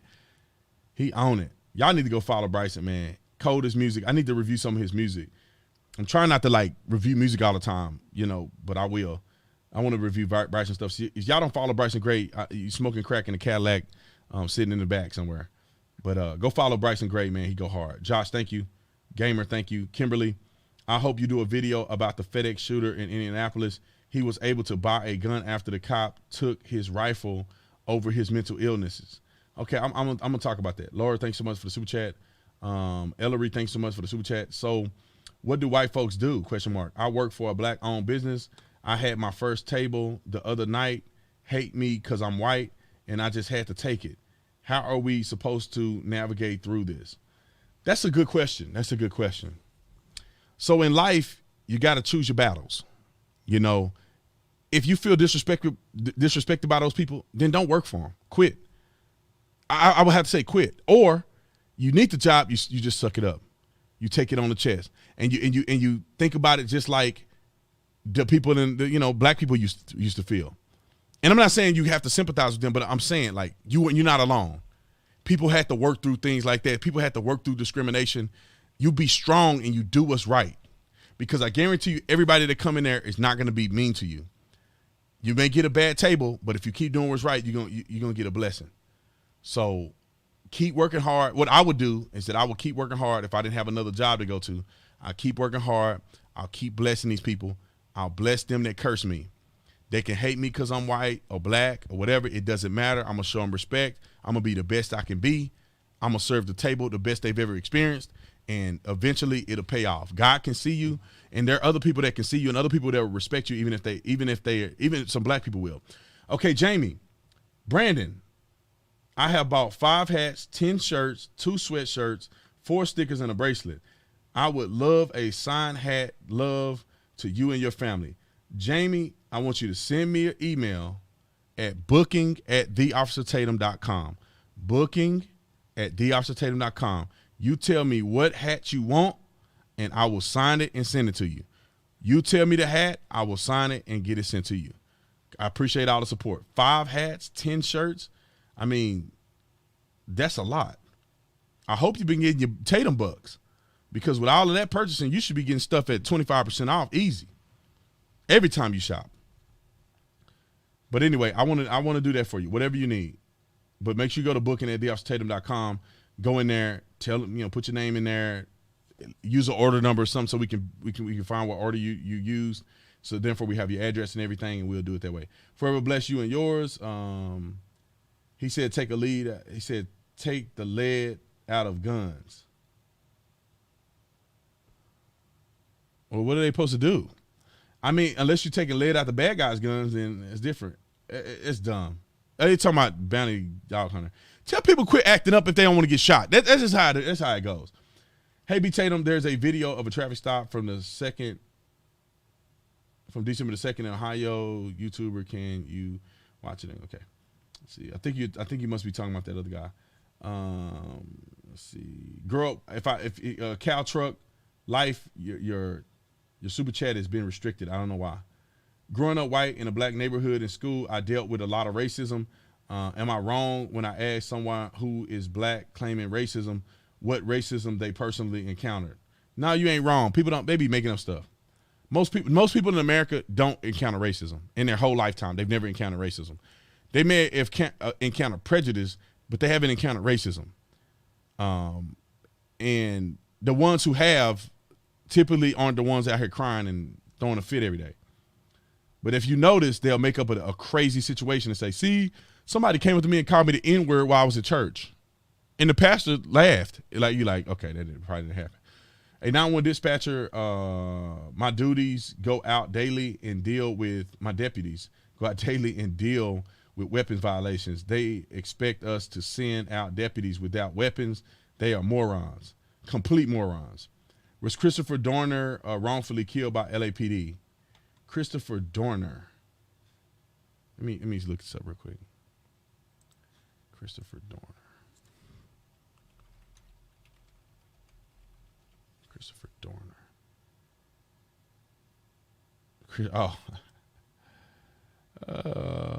Christopher Dorner. That must be a joke. No, I don't think Christopher Dorner was wrongfully killed by LAPD. I think that's the guy that went on that shooting spree. Yep. Your life don't matter. Let's see. Defund Maxine. Next shirt. Got a few new toys. When you ready for Scottsdale Gun Club, stay up, brother. Text me, man. Mario, text me. I need to get out the house, man. As soon as we get, we have a young lady that's going to help us with the baby. As soon as she come and, you know, get kind of worked in, and that's soon. Me and you can go up there, man. I got a couple, man. I got a couple that I need to make sure I zero in. I got thousands and thousands of rounds of ammo, so I need to burn through in practice. Can you do a video about the FedEx guy? I think I'm down this far. Dog is a felony, so he's unable to carry a gun. Well, unfortunate for him, but man, you can't. That's apples to oranges, man. Like taking lead out of the guns. I mean, what do you want the bullets to do to people? Just hurt? I mean, I don't know, man. I mean, I don't want a cop with unleaded guns. And if somebody, the cops ain't gonna be able to help me. They ain't gonna be able to help the suspect anyway. They come in my house because I'm gonna blow them away. But if I was somewhere where I couldn't carry a gun or something and the cops are there, like I want them to be able to do everything from talk to you to kill you. Like I want the whole spectrum to be there. I don't want them to be able to talk to you and kind of have a competitive fight. I want them to be able to talk through killing you, saving you and killing you. I want that to be on the whole spectrum of police officers. And you just train them right, man. Most of them are doing the right thing. Big T, you see the Jordan guy destroyed Dr. Fauci? Yeah, man, I got to make a video about that. I love that, man. Leo, thanks so much for super chat. Pepper, thank you much for super chat. Thank you for doing what do much love. Okay, thank you so much. I appreciate you. Love you. There's another video of the Army lieutenant getting a traffic ticket for 18 over. I saw that one. I may do a video. People just demand it. Y'all want me to do a video? I'll do it. Dog the Bounty Hunter is a felon. That's why he cannot use firearms for apprehension. Let's see. My dad says guardsmen in Minnesota were shot the other day. Hasn't hit the national news cycle. Wonder why. One team, one fight. Stay safe, brother. I appreciate it, man. Cody, thanks so much for the super chat. I appreciate it. It is a family and cultural issue. As a white man, I admit I can be intimidated by a black or white person based on their dress code. This is why it is important for all people to recognize the importance of looking respectful and honest. How is that like how are we even having a conversation about this right now? 100% correct. It's like, why is it hard to say be a professional when you go out the house? Look neat, look professional. Don't go out with your pants sagging because people may mistake you for somebody that you're not. Keep your hair done, cut your facial hair. Look presentable. It's not that hard.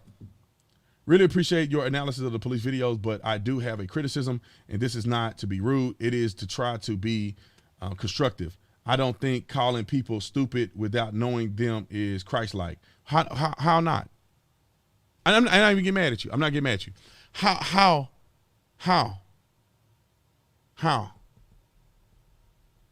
Can you explain to me? I would love for Red Wind. I would love for like people to be able to come on my show. They could call in. I'm going to get the call-ins going. How is me saying somebody is stupid without personally knowing them? How is that un-Christ-like when Christ would call people hypocrites and vipers and all kinds of names of Pharisees whom he didn't personally know? He didn't personally know these people. Jesus forecasts that if your righteousness doesn't exceed that of the scribes or Pharisees, that means all of the scribes or Pharisees, you will not inherit the kingdom of God. He's telling you you're going to go to hell if you act like these people. I think that's worse than calling somebody stupid. I'm just saying. Jesus, I mean, I don't understand how people always, like, what Christ are you talking about? Like the Christ that you make up in your mind? Are you talking about the Jesus Christ of the Bible? People that Jesus didn't know personally, he still called them out and said things way worse than stupid, in my personal opinion. I mean, I didn't speak Aramaic. I don't know if what he said would be considered a cuss word these days, or it's harsh as a cuss word these days. He told the Pharisees, or he told the Jews, that you don't know God. Your father is the devil. Like, how could you say that to somebody? It's true. God, you don't know God. He told these Jews who are the top tier people, that you are going to hell. You don't know God. You don't serve God. You serve your father, the devil, who is a murderer. Like, somebody may say, I said the word stupid, but when you tell somebody that they serving the devil, like, I think you telling somebody they serve the devil and their father is the devil, you're talking people who are religious zealots. They spend their life in religion. Rabbis, Pharisees. You said that their father is the devil, that their whole life is hypocritical. You are a viper, untoward generation. You hypocrite, you snake. But I don't know what Jesus they teaching you at church or whatever they trying to teach you. And no disrespect, but I'm just going to keep it real. Like, what Jesus are they teaching you? The Easter Bunny Jesus? Jesus is coming back. I want people to understand this real quick. Have you read Revelations? That's not very Christ-like, call somebody stupid. Jesus is coming back to get revenge. He's coming in on a horse. I don't understand how. I don't get it. I don't get it. So anyway, I just want people to stop doing this cookie cutter, half-baked Jesus. Somebody said Jesus knew their hearts.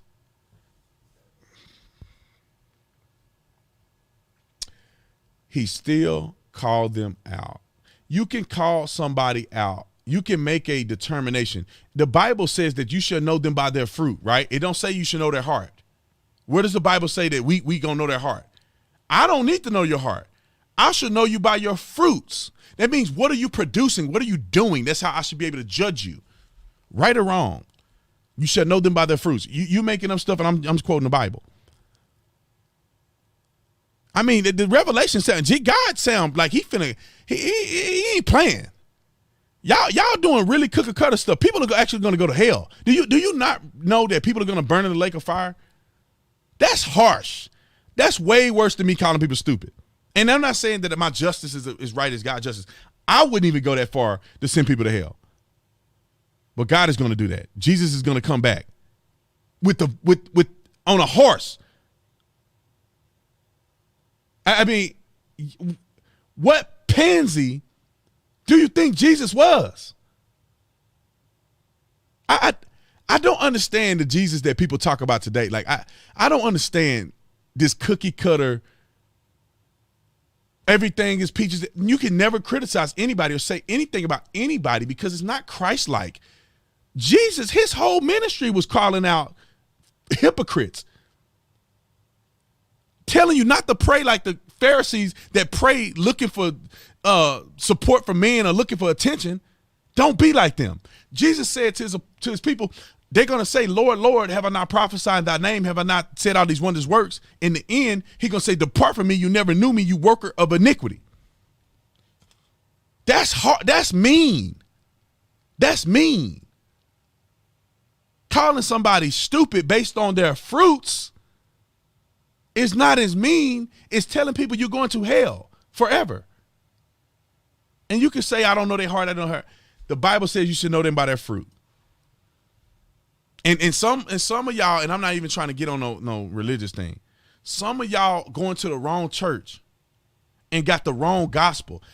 The gospel ain't pretty. The gospel ain't pretty. It got some problems in it. All the apostles died miserable deaths. Like John the Baptist was beheaded. Jesus was beat to death on a cross. All these people died miserable deaths, and y'all running around like pansies. You can't criticize anybody because that's not Christ-like. What? They were getting murdered for the name's sake, and you talking about criticizing people? That's not Christian. It's not Christian. Well, let me say this. Let me not get it. And I know the person probably feel bad because I'm criticizing. Well, brother, you criticize me. I can criticize you back. Don't get in your feelings. It's not personal. But when you say things like that, it triggers a conversation that now I got to go down this path. Y'all need to stop this cookie cutter Jesus, man. They didn't package Jesus up in this little cocoon. And most people aren't even following Christ.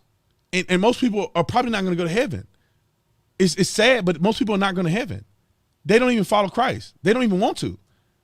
They're going to wait to their deathbed to try to confess. Most people don't follow the commandments of Christ. Most people don't do it. But then they put Christ in a category to make them comfortable. We're saying, I can do this, but still I'm forgiven. Okay, keep playing. The Bible says that narrow is the path, or maybe wide is the path, narrow is the way, whichever one. Everybody gonna go this way, but it's a narrow way to heaven. Even the righteous will scarcely get in. That's what the Bible say. Even the righteous will scarcely make it through. Jesus said, if you love me, you'll keep my commandments. And if you're not keeping his commandments, it's very cut and dry, then that's not a perception of that you love him. I'll keep preaching, man. Y'all, it just make me mad when people try to use Jesus. Well, Jesus, you're not being Christ-like. What? Christ did way more stuff than I did. Christ was defying people left and right, breaking the law. They wanted to kill him. They tried to kill him a couple times. Like, Christ was telling them to their face, like, you guys are dumb. You don't even know God.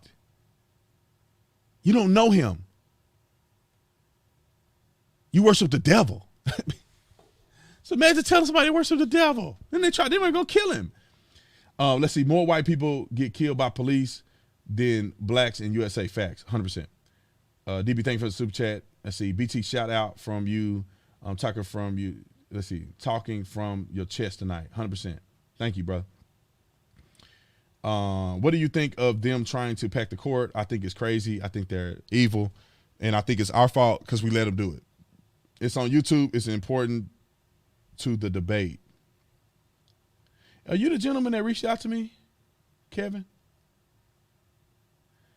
Are you the one that reached out to me on the Instagram? I mean, on the message, and you said you'd like to come on and have a discussion, and I told you that I'll look you up. That may be you, Kevin. Then maybe it'll make more sense while you're super chatting, because I'm like, I don't know, what is the person talking about? Maria, thanks so much for joining the Tatum Squad. 10 people joined the Tatum Squad today. I appreciate it. Just curious, how do you feel about the Hodge twins? It seems like they do the exact same videos after you, always. I don't know, man. We all trying to wake people up. I don't have no problem with them. I like them dudes, man. I think we all trying to wake people up, and everybody get content from somewhere. You know, there's sometimes ABL have a video, and I'm like, dang, that's a good video. But I hadn't seen it yet, and he already put it out. So sometimes I'll put out videos that I see that ABL had put out. The Hodges twins don't make as many videos as like me and ABL. So they may already plan to make a video, but I made 3 of them. So the next 2 days, they already plan on making that video, but they only do 1 a day. I do like 3 a day. So yeah, I don't think it's anything nefarious. I know those dudes, and I got their phone numbers. So if I had a problem with the Hodge twins, I'd just call them on the phone. But I don't think that they any malicious. I think we all trying to just wake people up, you know. And sometimes I got some cool stuff that I talk about. Will you do a video on the Great Society Act? I think I will. We'll check that out. Any advice on bouncing back from a bad spot? Thoughts on content creation surrounding politics being a saturated market? Well, I need to have a class because I can't explain a lot of this. I mean, this takes a lot to talk about, but bouncing back from a bad spot, I mean, it's so much to talk about. Never give up. Create your goals. Never look back. Thoughts on content creation and political being a saturated market. It's not a saturated market. You know, it's only one you. So if it was a bunch of yous, then I would call it a saturated market. But it's not a bunch of yous. It's only one you. And so the market, you have your own market of people. Like if you ever look at it, I think I saw a statistic. It's like only 20% of my followers also follow Ben Shapiro. So that means around 70 to 80% of people who follow me don't even follow Ben Shapiro on YouTube. They don't even follow him. They probably don't even know who he is. So there's some crossover, but there's a lot of people that follow me that don't follow ABL. There's a lot of people that follow ABL don't follow me. People that follow Crowder that don't follow me. People that follow me that don't even know who Steven Crowder is. Like, there's a lot of uniqueness in individuality. And so if you can be yourself, you're good. I hear you keeping grinding going. I'm doing cartoons, trying to create culture. Would love to pick your mind on some things. I appreciate it. Have you heard about William Howard Green? A black man killed while handcuffed by police in Maryland, but nobody cares because the cop that shot him was black, not white. That's crazy. I am a atheist, but I agree with everything that you say except religion. Why can we not agree on principal rights no matter our background? Well, let me say this. I don't disagree. I mean, you can be an atheist. It doesn't matter to me. However, the stuff that I'm saying, you say you agree with, other than religion. But I get the stuff that I'm saying from religion. To me, I get it from my belief in God. Like, the reason I say the things that I say is coming from a Christian perspective, coming from what I read from the Bible, what I believe my expectations are, what I believe that God's expectation for us is based on the things I read in the Bible. So if you agreeing with everything that I'm saying, then you are actually agreeing with the Bible. Now, you don't have to believe in God. That's on you, but you're agreeing with the Bible because the Bible is saying everything that the Bible is promoting, everything that I promote. I'm going to say, I promote everything the Bible promotes. I'm trying to find out which way it goes because I don't think the Bible somehow promotes me. I promote, a lot of what I promote comes from the Bible. That's a better way to put it. So if you accept it and you acknowledge it, then you know, you can say you're an atheist, but maybe you're not. Maybe you do believe in God. Maybe you just don't like church. Maybe you just don't like religion. Maybe you do believe in God. Maybe the same God that I believe in, you believe in. I just call it God and you feel like that you're getting energy from somewhere, maybe. I don't know. But, you know, I think that being an atheist is just as much faith as being a Christian. Like, you have to have real faith to be an atheist, because with all the stuff that I see, for me to not believe in God, I would have to like have faith that God don't exist. Like, I would have to really believe, in spite of the things that I see, that God don't exist. That's like a fake, that's like an unseen thing. It's like, I would have to believe that all of this stuff came from nothing and that it just happened one day. And although I can't prove that. And although there's a lot of signs that speaks to an intelligent creation, like, even if you don't believe is you know, Yahweh or the Bible, like, any person I think that really dig into this can see, like, this is not just happen one day. Like, this didn't just, you know, like some chaotic atmospheric explosion happened and everything is in perfect harmony for millions of years or whatever. Like, and there's nothing against atheists. I just don't think that most atheists that I meet are not atheists. They just don't like the church. They just got burned in the church. And so I get it. But to say that you're an atheist and you agree with everything I say except religion, then you agree with religion because everything I say is rooted from my religion. I don't believe these things outside of God. Like, I would believe the opposite if it had not been for God and the stuff that I read in the Bible and the love of God from the church. Like, I wouldn't even believe none of this stuff. So maybe we are being tapped by the same God. And one of us acknowledge it and the other one maybe don't. Maybe that's how it works. My first super chat, I'm glad that it's you. YouTube, thank you for your efforts. I appreciate it, Rachel. I appreciate it. Thank y'all for joining the Tatum Squad. Danielle, Matt, Aircraft, thank you so much. Are you whining? There is no whining in baseball. Let's see. Your baby sounds nice and strong. He's so lucky to have parents like you.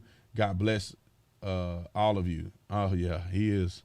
He worked his voice and my nerves at the same time. I'm 47% Native American and people don't see Native doing all of what BLM is doing. I agree with you 100%. We love you. Always speak the truth. I appreciate it. Can you react to the BLM piece of legislation I sent you? Connect barring tasers, body cam, pepper spray, gang watch lists. Send it to me again, man. Joshua, send it to me again. Or Josiah, send it to me again. Connect that Dios tape. Send it to me again. If you don't get it, keep sending it to me. So it's at the top of the email list. Jesus saved my life on my third explosion out 5 IED attacks in 2006 with 4 Purple Hearts. Dang. It's crazy. Kimberly, thanks so much for super chat.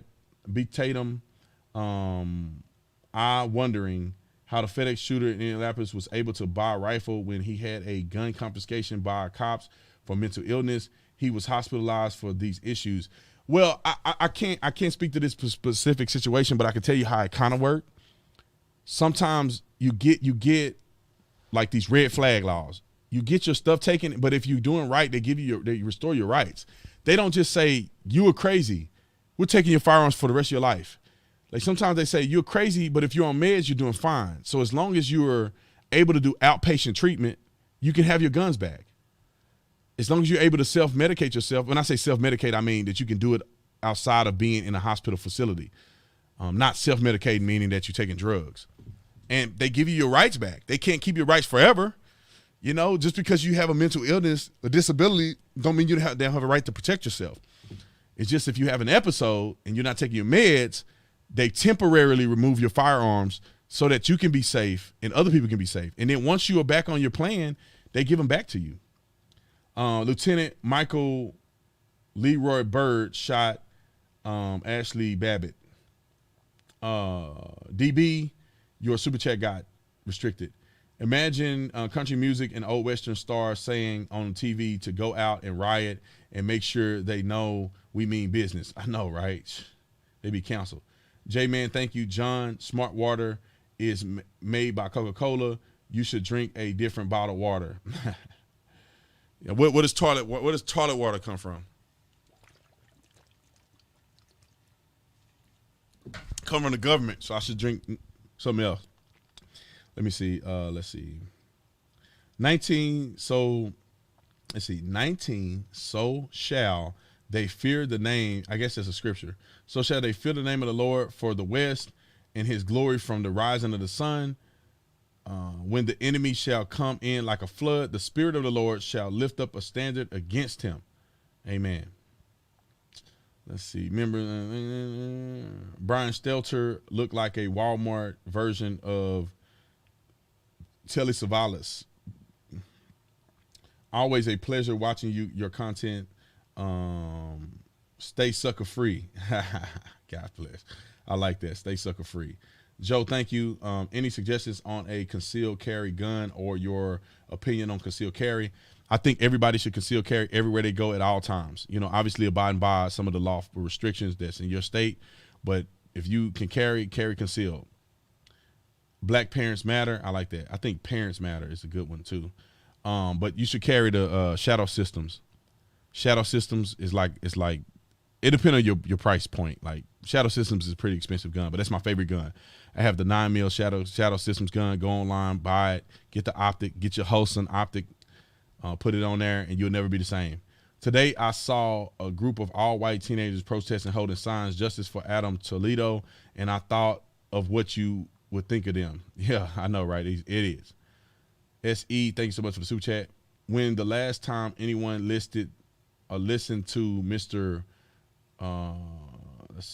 Mr. Wendell by Arrested Development, or Where is the Love by Mr. Wendell by Arrested Development, or Where is the Love by Black Eye Peas, before 4G sold out and went solo. My Irish great-great-grandparents were brought over in cages. Where are our reparations? We don't care about such things. The past is the past. Amen.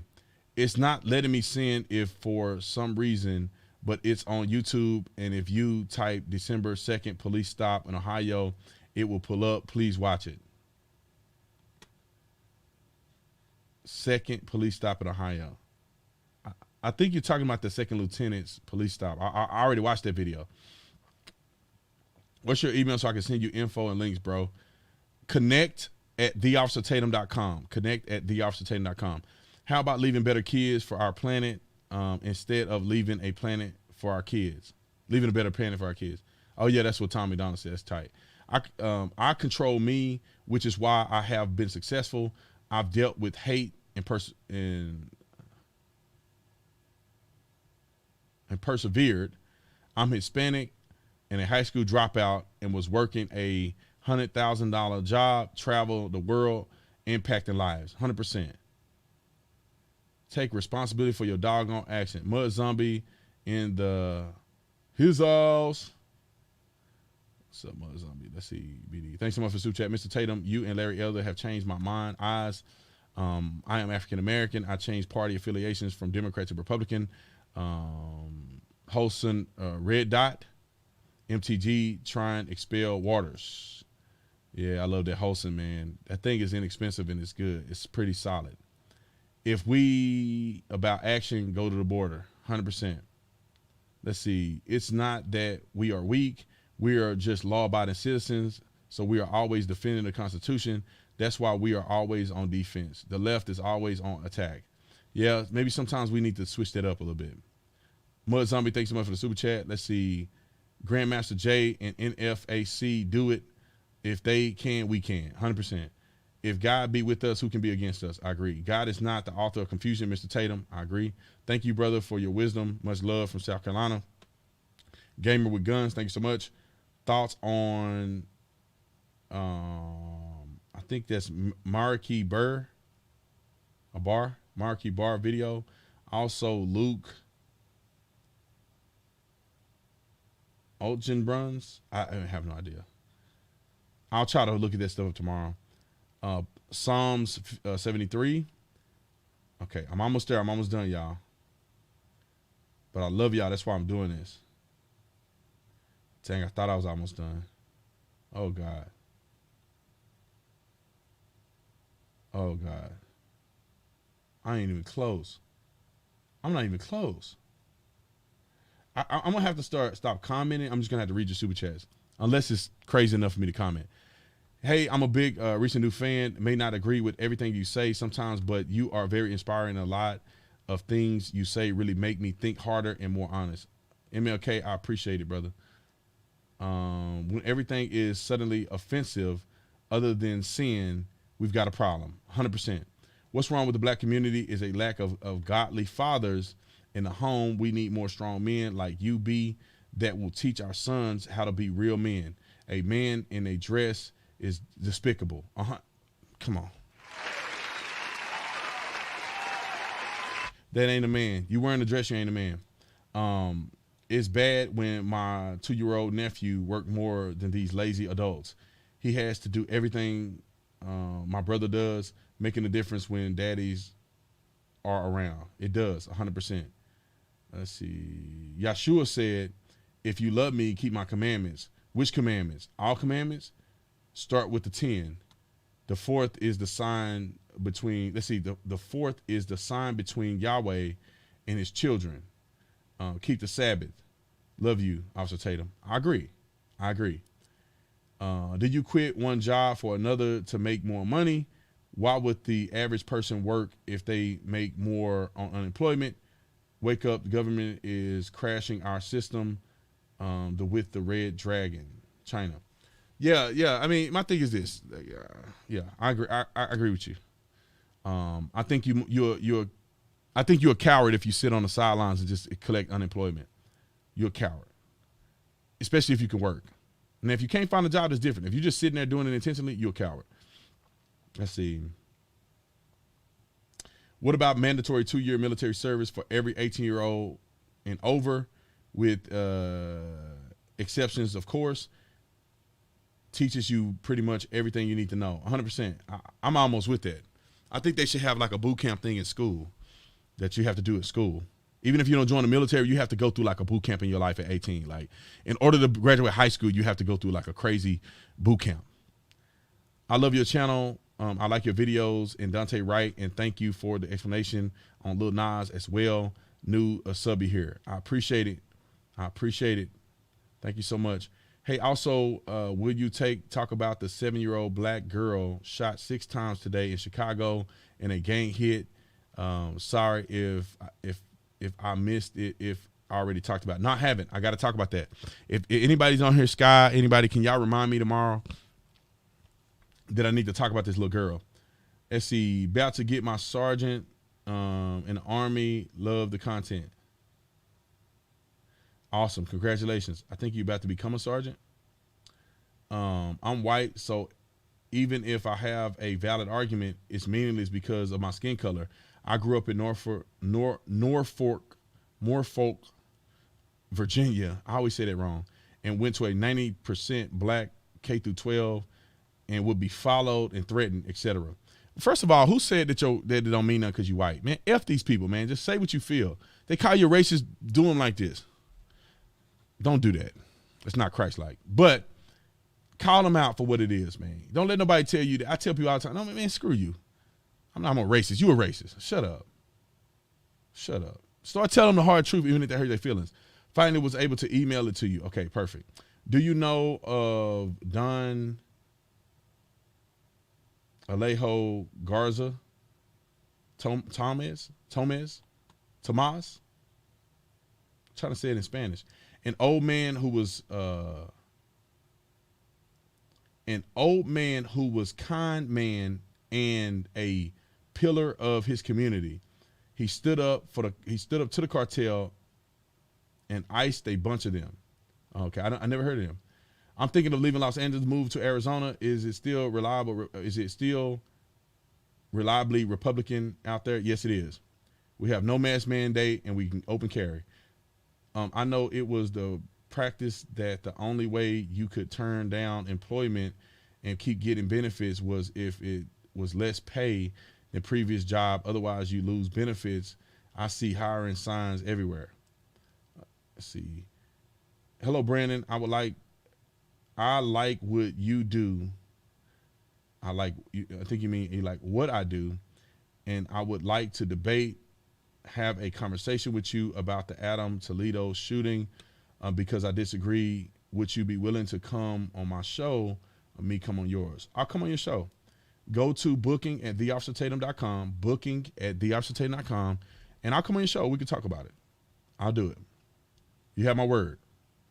If you live in Minneapolis, use the Constitution and demand the sheriff to put out warrants for Maxine for inciting violence.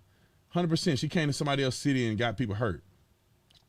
I'd also often be told that I have fleas and am of a dog hair race, was shunned from the school bus, couldn't play with the kids on my street because their parents hated me because I'm white, etc.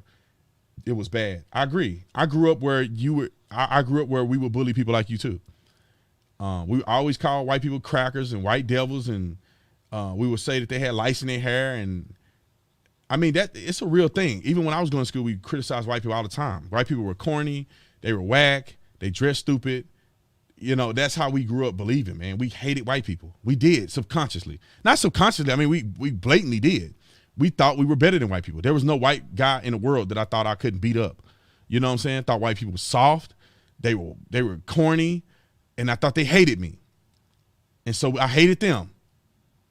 And boy, was I wrong. Let's see. Frangible rounds. Take the lead out. Keep the dead. Race is a man-made construction. Thank you for being a human man. I appreciate it. Dress like you respect yourself. 100%. Watch Actor Round Table with Will Smith. He said there isn't racism in USA, only prejudice, which everyone has, just how people are attracted to blondes over brunettes. Say, how can he be him if that was true? How can he be him if that was true? Damn confused. Boy, y'all got to help me. It says, watch Actor Round Table with Will Smith. Okay. He says there isn't racism in U.S. Okay. Only prejudice, which everyone has just how people are attracted to blondes over brunettes. says, how can he be him if that was true? Okay, I think I get what you're saying. I think you're saying, watch the movie Will Smith. He said there's no racism in America. It's only prejudice. People prefer different things. Like people may prefer black over white. It's not because of the race. It's because of preference of culture or whatever the case may be. Blondes versus brunettes. Like that's not hairism. It's just people like what they like. They like character and style and pizzazz. They like different stuff. And then he pretty much was saying, you know, I wouldn't be here if racism was really that bad, because obviously he must be mixed race, I guess. Saddest thing about Adam Toledo wasn't him getting shot. It is his parents not loving him enough to raise him the right way.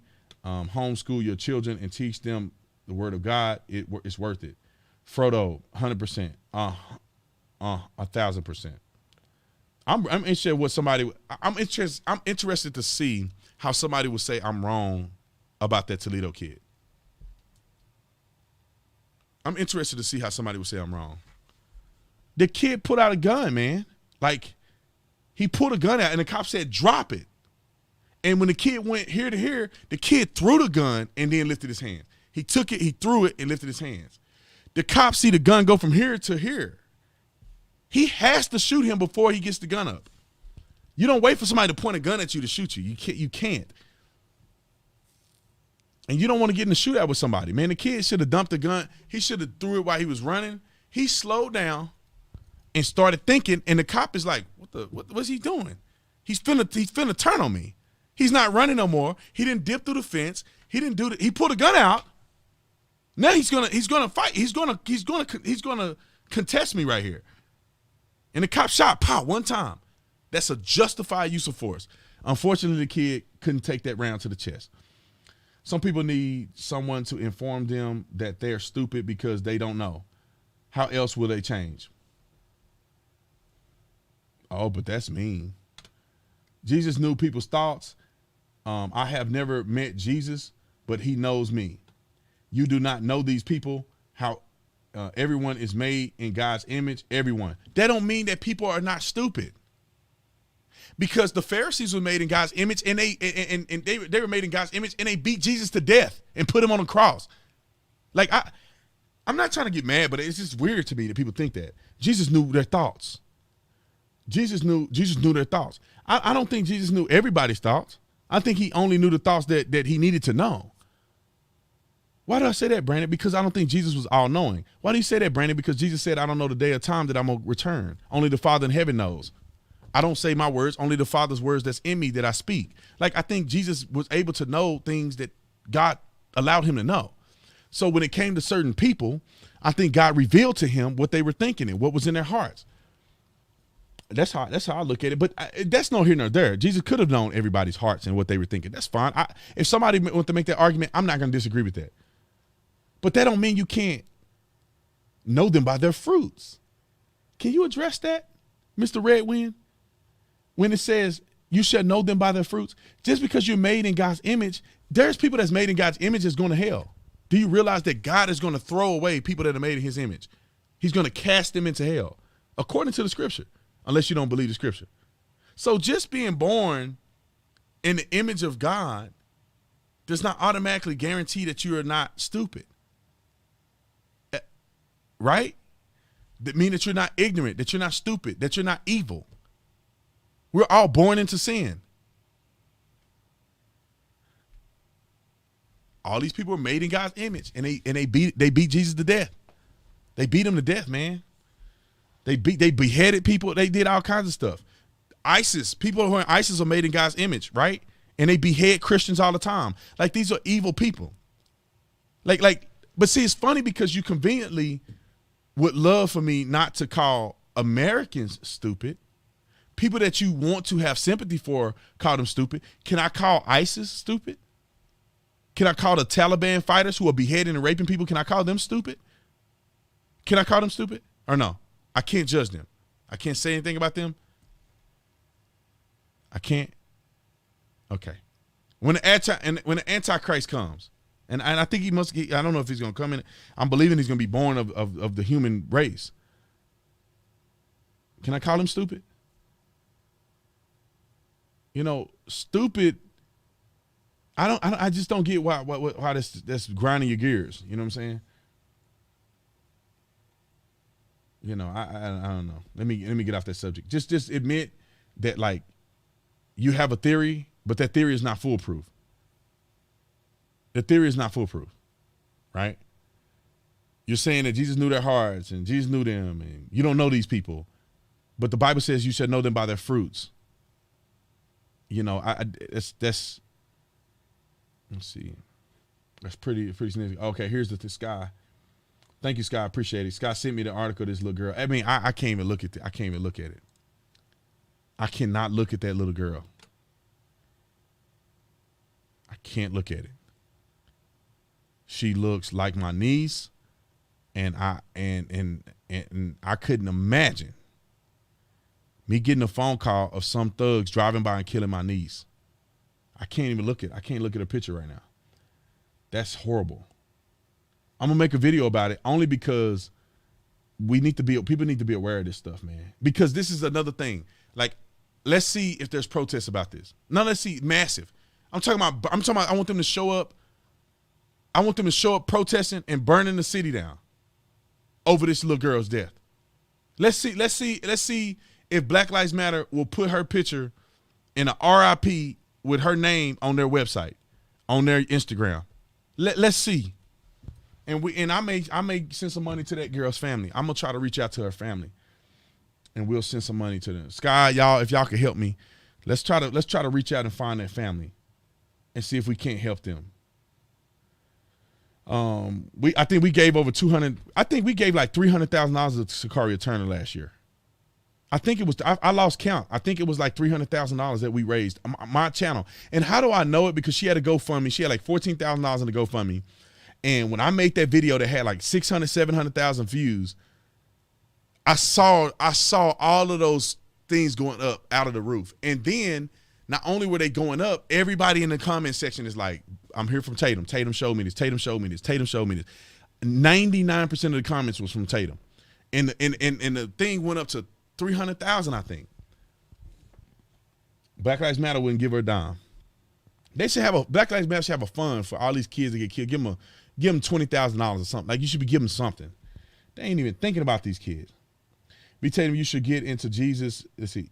B. Tatum, you should get into Jesus in Islam. He's as loved as in Christianity. He'll be back at the end time to fight the Antichrist, same as Christians. Oh, you saying I should believe in Islam, the Jesus of Islam, the prophet, that I guess foreshadowed Muhammad. Is it Muhammad? Yeah, Muhammad. Yeah. Y'all gotta really convince me about that. Islam just don't sound right to me. I'm just being honest. Like, I'm not disagreeing. I'm not, obviously we all think differently. So to me, the reason I'm not Muslim is because it just don't sound right, man. Like Muhammad, some of the stuff like Sharia law, like it and Jesus not dying on the cross, but his face was transfixed or it was transferred. It was a illusion that he died on the cross, but he escaped. And like, I mean, that's just as crazy as what y'all say Christians be saying. Like, for Jesus to be God, is, to me, y'all think that's crazy. It's the same way as people think that Jesus didn't die on the cross. It was another man that had Jesus' face on it.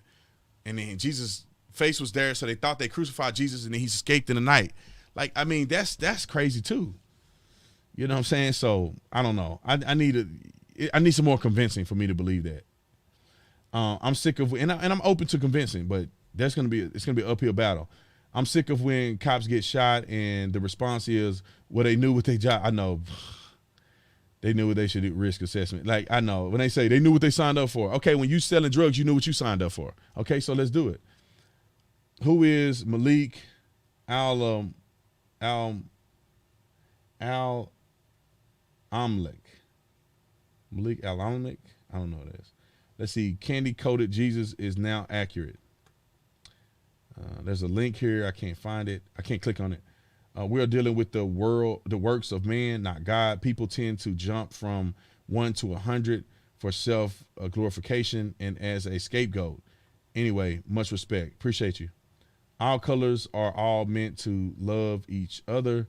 The media, politicians, and the people at the top that are trying to divide us all need to take their focus and energy in the system instead. Only solutions, 100%. Thank y'all for joining the Tatum Squad. We got 14 people joining the Tatum Squad today. Thank y'all. If you're interested in joining, hit that join button. You can join the Tatum Squad. It should be right next to the subscribe. You may not be able to see it on your iPhone, but if you go on the computer, you can do it. Or I have a link in the description section. You can click on that link. Fauci knowingly approved the funding to create chimeric protein. I don't know how to say that. To make bat coronavirus cross species. This is the info. Okay, you got to send it to me on connect@theofficertatum.com. I can't click on the link here. Zach said thank you. Loretta said thank you. Thank you, Brandon, for the greatness work you do. I just saw you and Candace today on culture, men, women, service, marriage, and family. I appreciate it. Thank you. I think we did. That was good. Dude, you, ABL, Jesse Lee Peterson, and Jericho should do a live together. Yeah, I can put that together.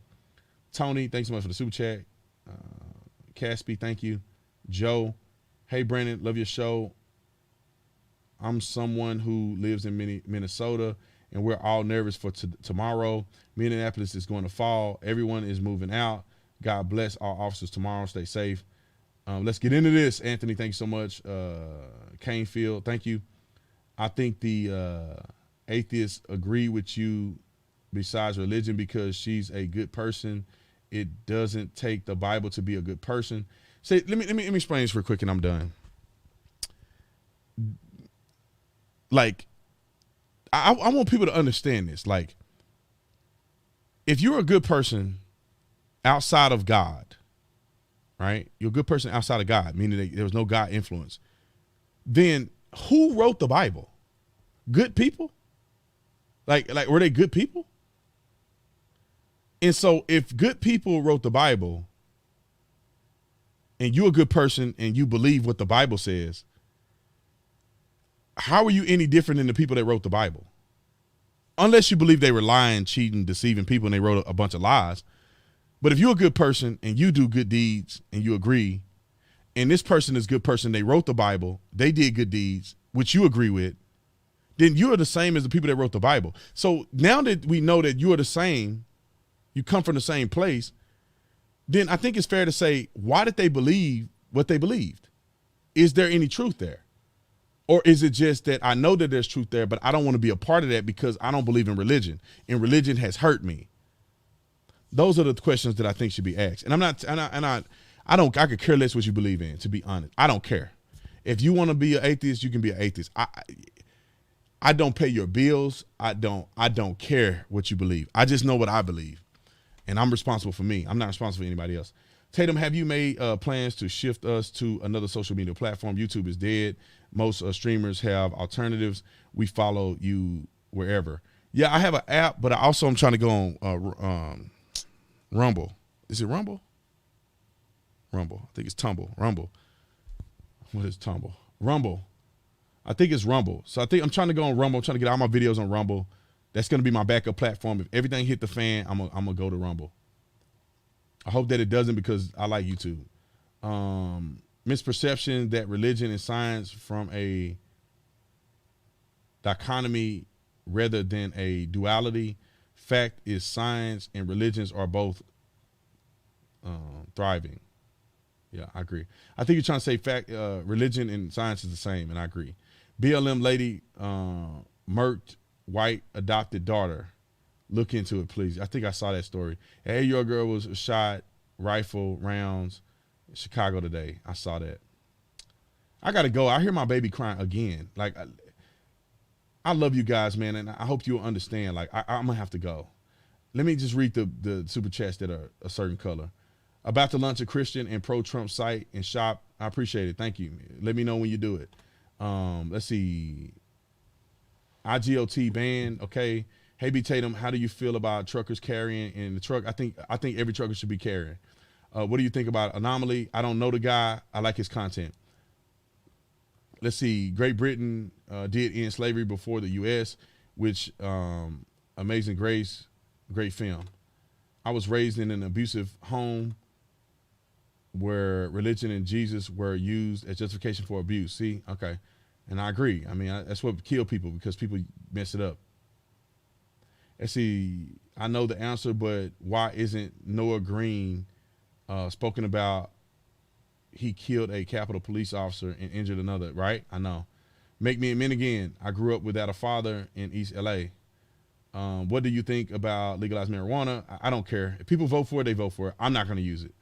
I think CBD is good, but marijuana with THC in it, I personally don't like it. When the media talks about UFO confirmations, I no longer believe in UFOs. Right? That's funny. Much respect. Thank you so much. Tatum, have you heard Maricopa County is having a audit? Yeah, I heard, but I don't care until they do something.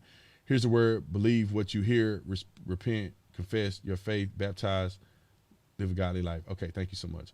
For the channel, my friend, thank you, Sweet Tea.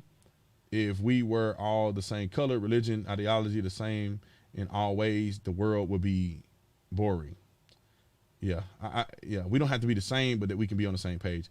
Only people that have not been in gun situations can not fully understand the Toledo shooting and appreciate action of law enforcement. 100% I agree.